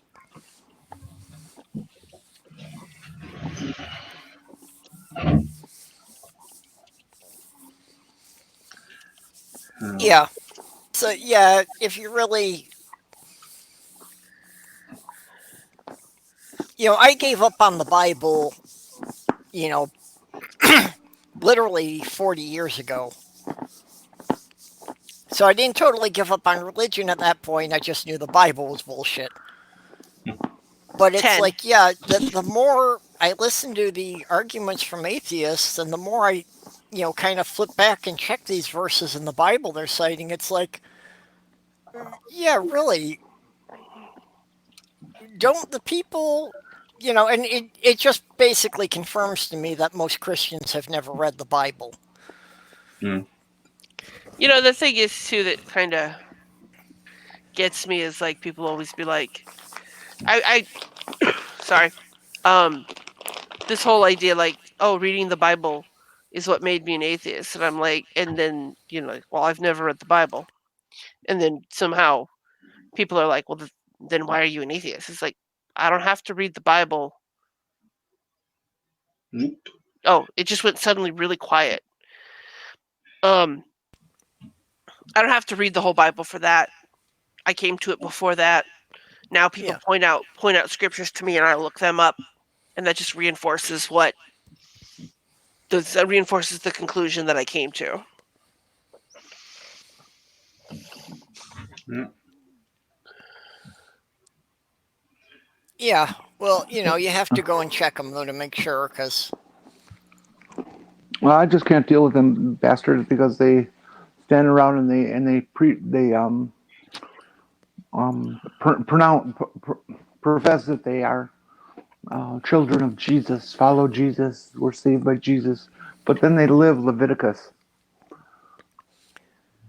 yep. Well, actually, that's when I was 14. I decided I was going to read the Bible from cover to cover, and it was definitely Leviticus that put me off of Christianity for the rest of my life. Yeah.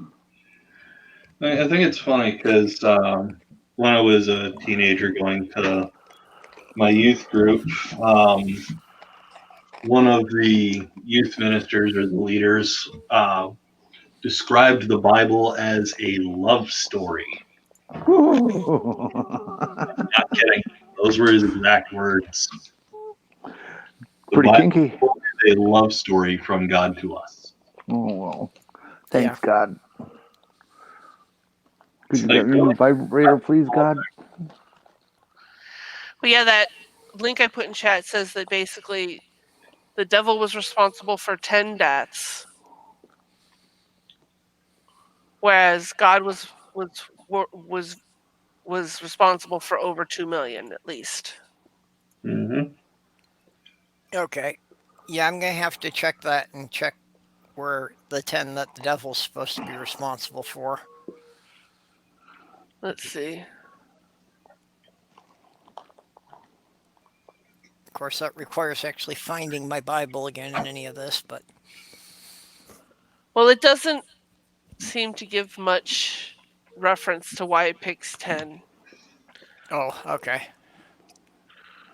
Let me see.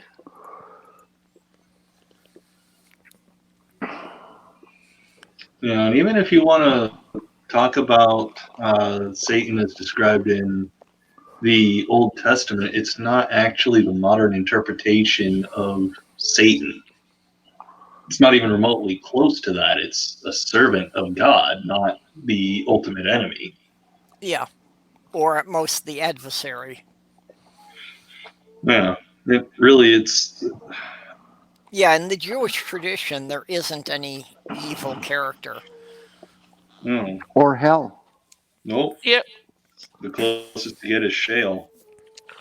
Yeah. Well, that was the other thing that influenced me was the community I grew up in was like 85% Jewish. So it's like, yeah, we were the minority being a Catholic family in a Jewish neighborhood, and most of the people I talked about the Bible with had read it in Hebrew.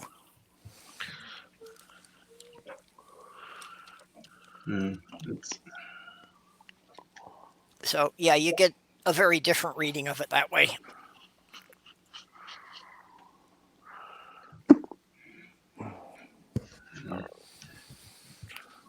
see, I have a little piece of literature that I want to find out if anyone, without cheating, by the way, can give me the name of the play it comes from. Thus I clothe my naked villainy with old odd ends, stolen forth from holy writ, and seem a saint when most I play the devil. Brother, wherefore art thou? What play is that? Oh, play. I thought you said movie. I'm sorry. Well, it's a play. It makes an appearance in V for Vendetta, but it's a movie, not a play. So no cheating, chat. Yeah, I have no clue. Streetcar Named Desire. No. I don't fucking know. Think older. Like Older than that? way Well, older. I know it wasn't a Oh. musical. Arsenic and old lace.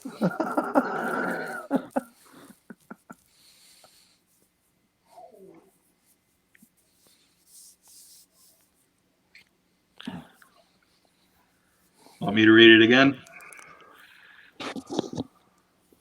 Mm-mm. So it if I googled, and then it says that examples of Satan personally killing people is Sarah, the wife of Abraham, and Job's children. And And that old 10? then well, Job's children and servants, and then Sarah's wives. But I mean, it's kind of. Let me Okay, it's been so see. long I didn't even remember how that all went down with Job about who was really responsible for killing him. Well, that was Satan, because the whole story of Job was testing Job's loyalty to God, Yeah. and so he let the devil do it. So that, but even in that case, it was still. Let me see. Job is on page 693. Yeah, God could have stopped it, but since he had a bet with him, he let him kill him. And of course, yeah, I That's real moral. add a few deaths to that because the Bible didn't really count women as people. Yeah, let me see. 13. I like Doorknob's guesses. Yeah. All of which are way too recent. Hi, Maya.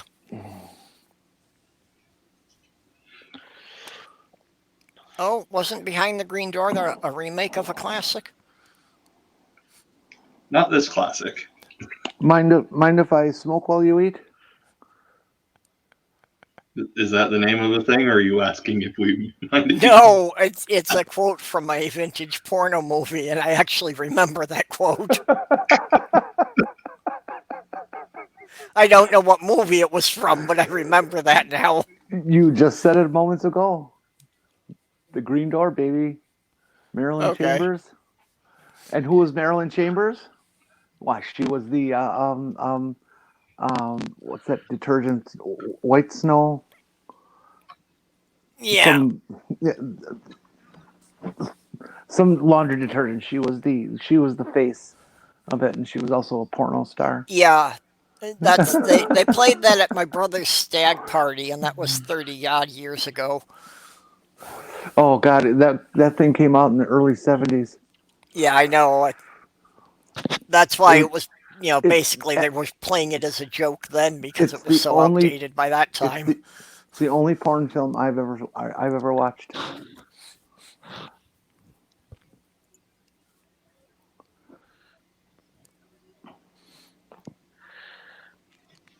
I don't know. Trump is going down, isn't he? Hopefully. Looks like it.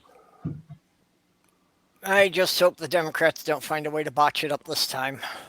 Make something stick for once. Do you think the Senate's going to turn around and realize that there's just too much to deny anymore?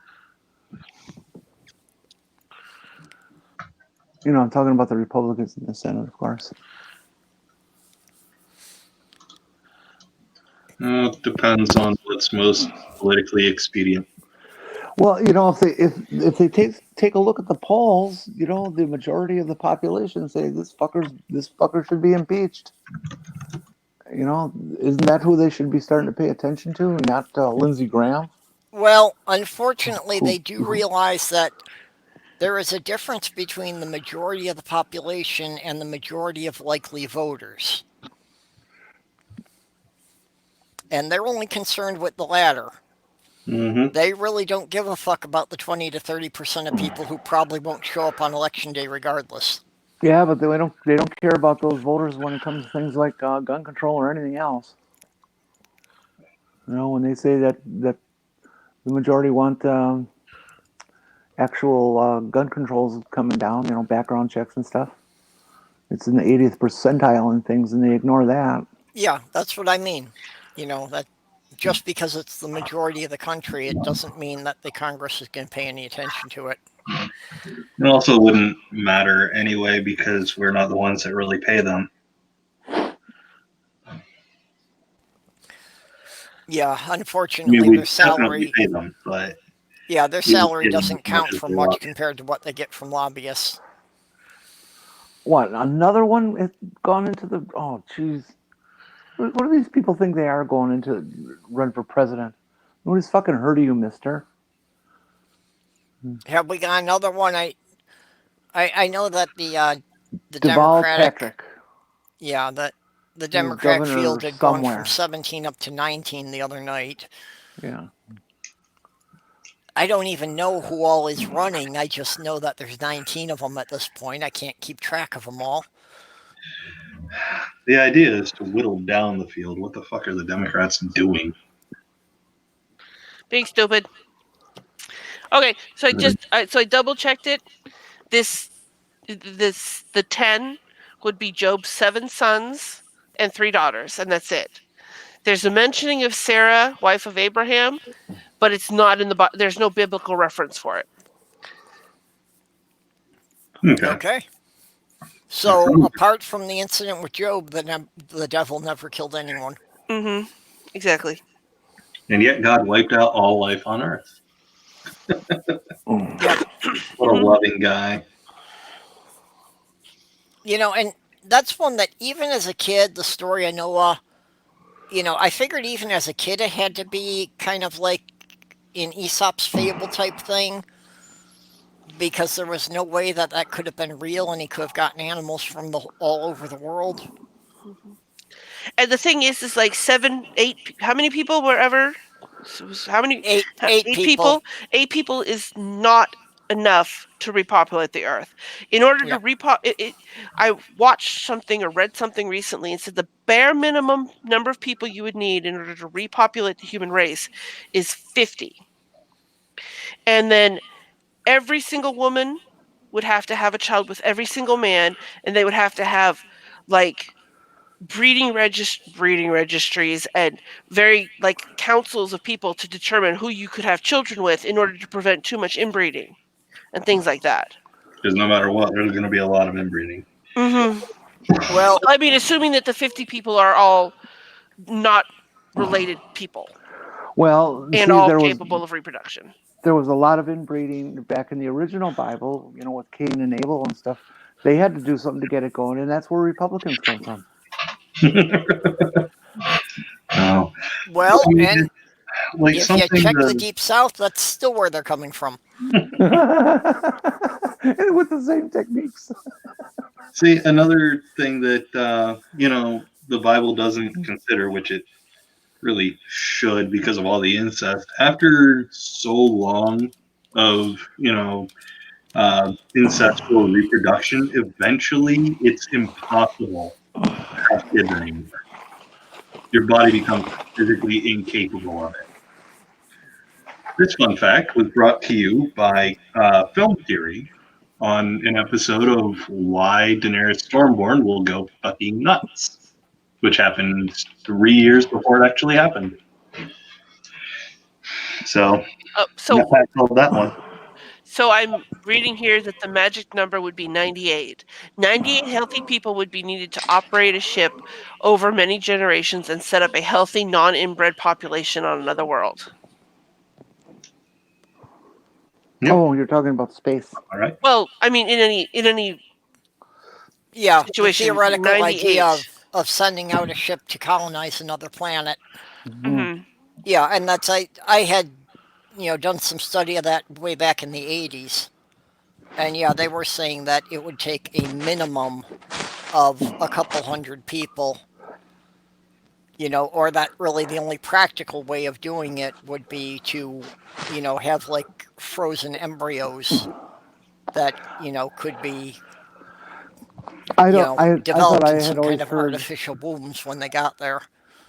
I thought I had always heard that the minimum number would be like 500 people to repopulate. Well, I just linked the article where I found 98. I mean, how many people is Mars 2024 planning on sending? Like I 300? have to I have to tend to my dog. I'll be right back. Yeah, Robert, would you really want to deal with having 8 wives, especially if all of their periods came into sync? I've lived in a house with 5 women who all their periods synced up.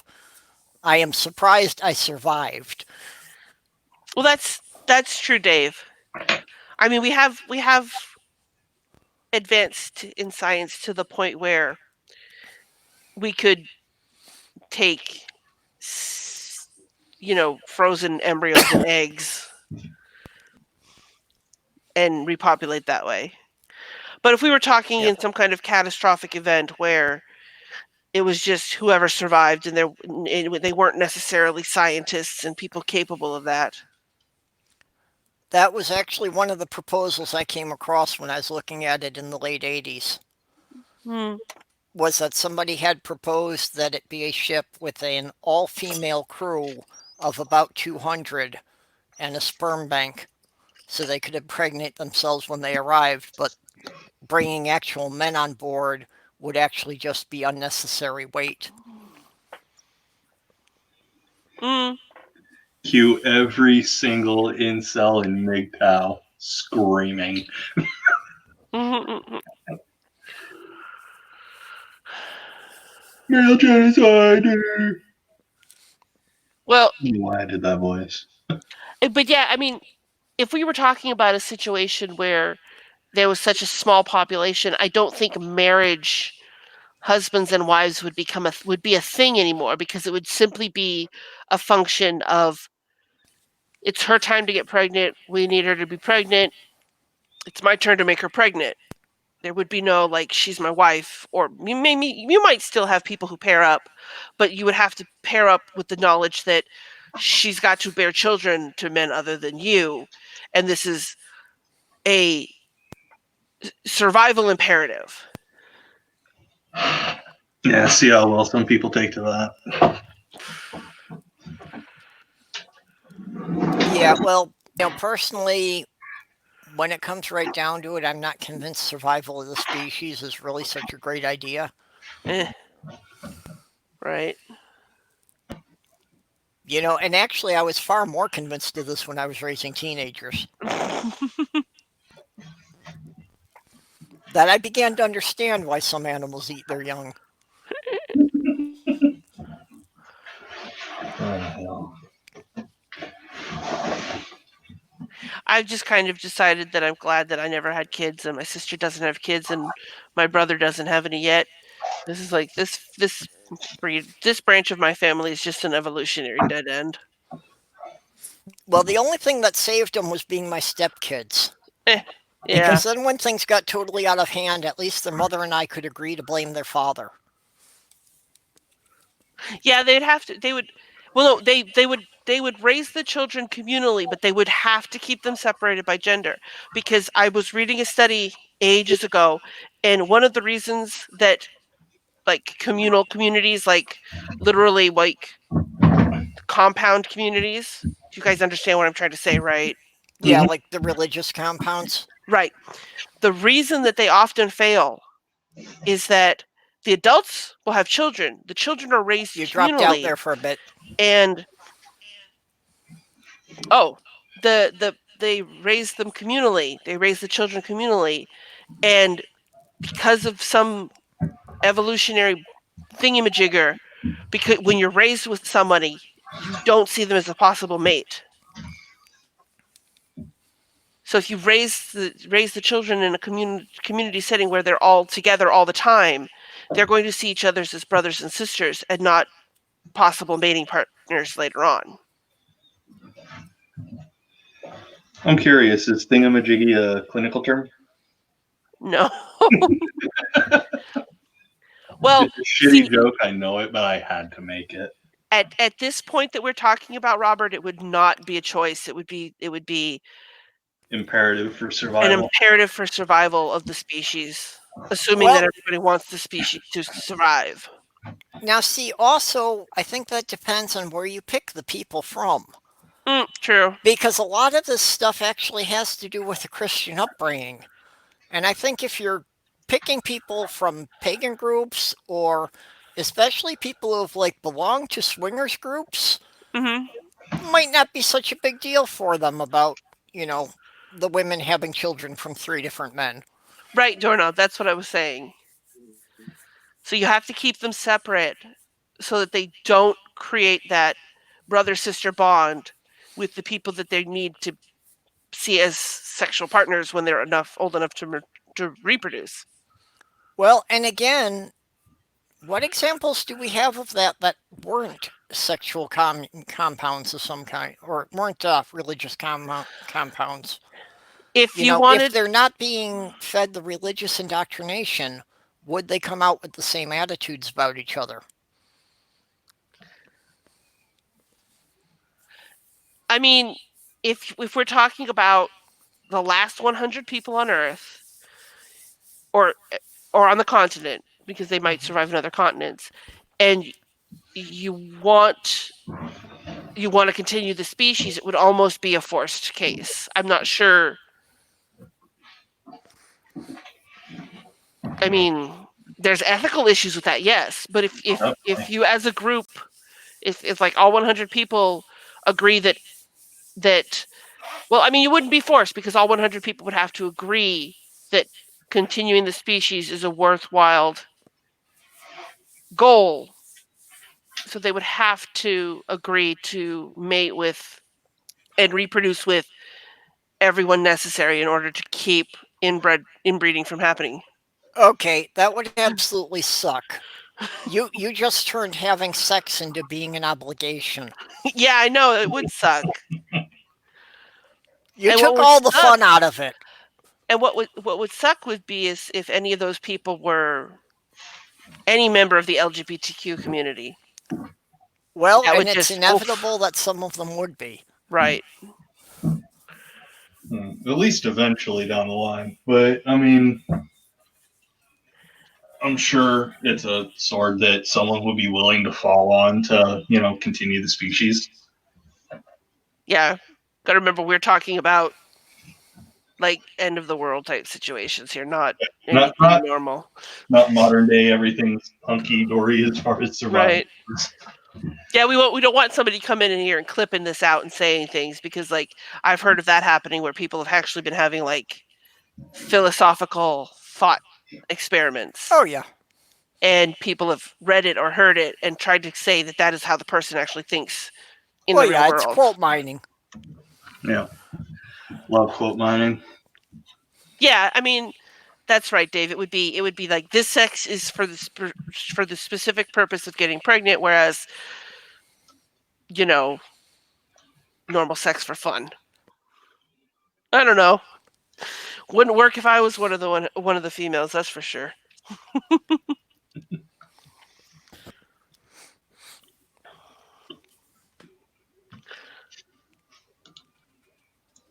We could Well, you could turn it into a glory hole kind of situation. Just have the women. Never mind. I'm not going to go any farther with that idea. well, no, but the basic concept might not actually be a bad idea. Hmm. To, for the reproductive act, make it anonymous, even if they could have sex with whoever they wanted at other times. Hmm. Well, it couldn't be anonymous. It would have to be tracked by at least someone, so that if let's say person A and B are in a relationship and they're having children, but it's time for woman B to mate with man C in order to make a new bloodline. Well, they wouldn't want it to be completely anonymous. That way, his kids with other people wouldn't mate with his kid from the first woman, if you get my drift.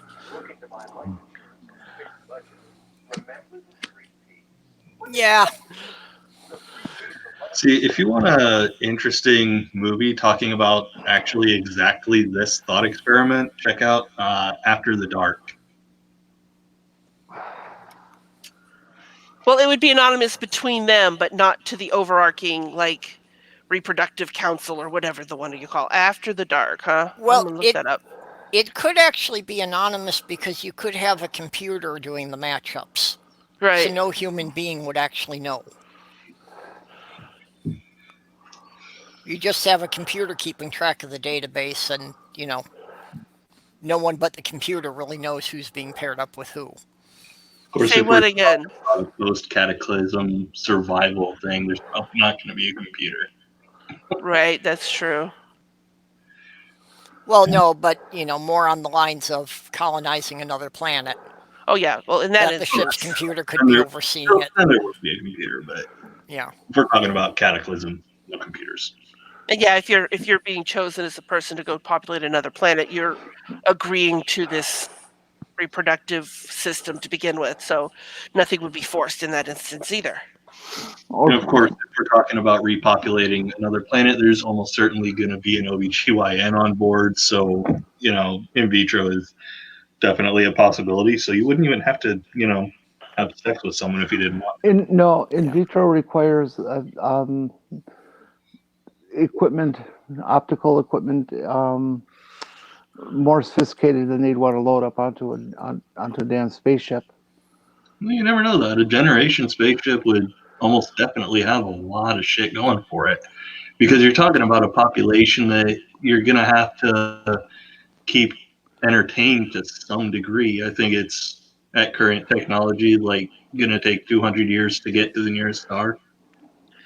Yeah, that's a multi-generational. I once read a book based on that premise where it was a colony ship, and um the story takes place towards the end of the journey, but the problem is that they've forgotten basically what they were there to do.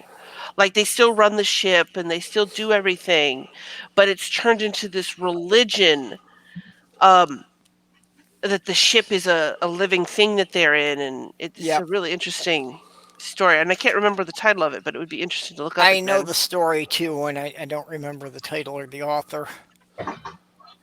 That, yeah, everything's being performed as a matter of being a ritual that they know they have to do these things in a certain sequence, but nobody has any idea why they're doing it. And these kids end up going because there's prohibited levels where they can't go, and one of those prohibited levels goes up to the cockpit where they can actually see into space through a glass dome.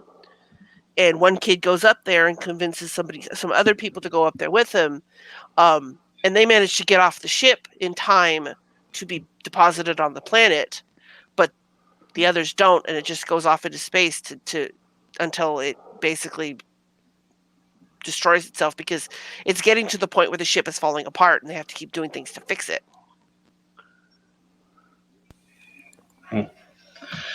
Uh, well, I'm going to get going. I need food, and thanks to Mr. Bear on Twitter, I really want jalapeno poppers. So I have to eat. Oh, what has Mr. Bear been doing to you? He was talking about eating jalapeno poppers. Now I want them. But yeah, I'm gonna get going, and Okay. if you want to check out this post cataclysm, uh, breeding the human race back to being a thing, check out that movie After the Dark. It's really interesting. Okay. I'll Now talk I'm to you trying to. again. Okay. Well, we are going on 4 hours here, Yep. so probably would be good to wrap it up at this point. It's okay by me. Okay. Anybody have anything interesting they want to plug before we disconnect? I'm not sure if there's going to be a movie night tomorrow night. Jess was talking about there not being, and she's the boss, so it's ultimately up to her. I suggested that might not be a very good idea to bring back a show and then have it next week off. For continuity's sake, getting people back into the flow of the show. So I don't know where it stands, but if you're a fan, aka Doorknobhead and Maya, Yeah. um, Well, we'll just have to watch and see if Yeah. notifications go out. yeah, check into it. Well, I'll put something up on Twitter as soon as I hear, and We'll see what's going on. Okay. All right. And with that, I appreciate you all showing up. Glad to. Nice to be And with I'm you going again, to Kitty. cut off the broadcast here. So good night, all, or whatever time it is where you are. Mm-hmm. Good night. Good night.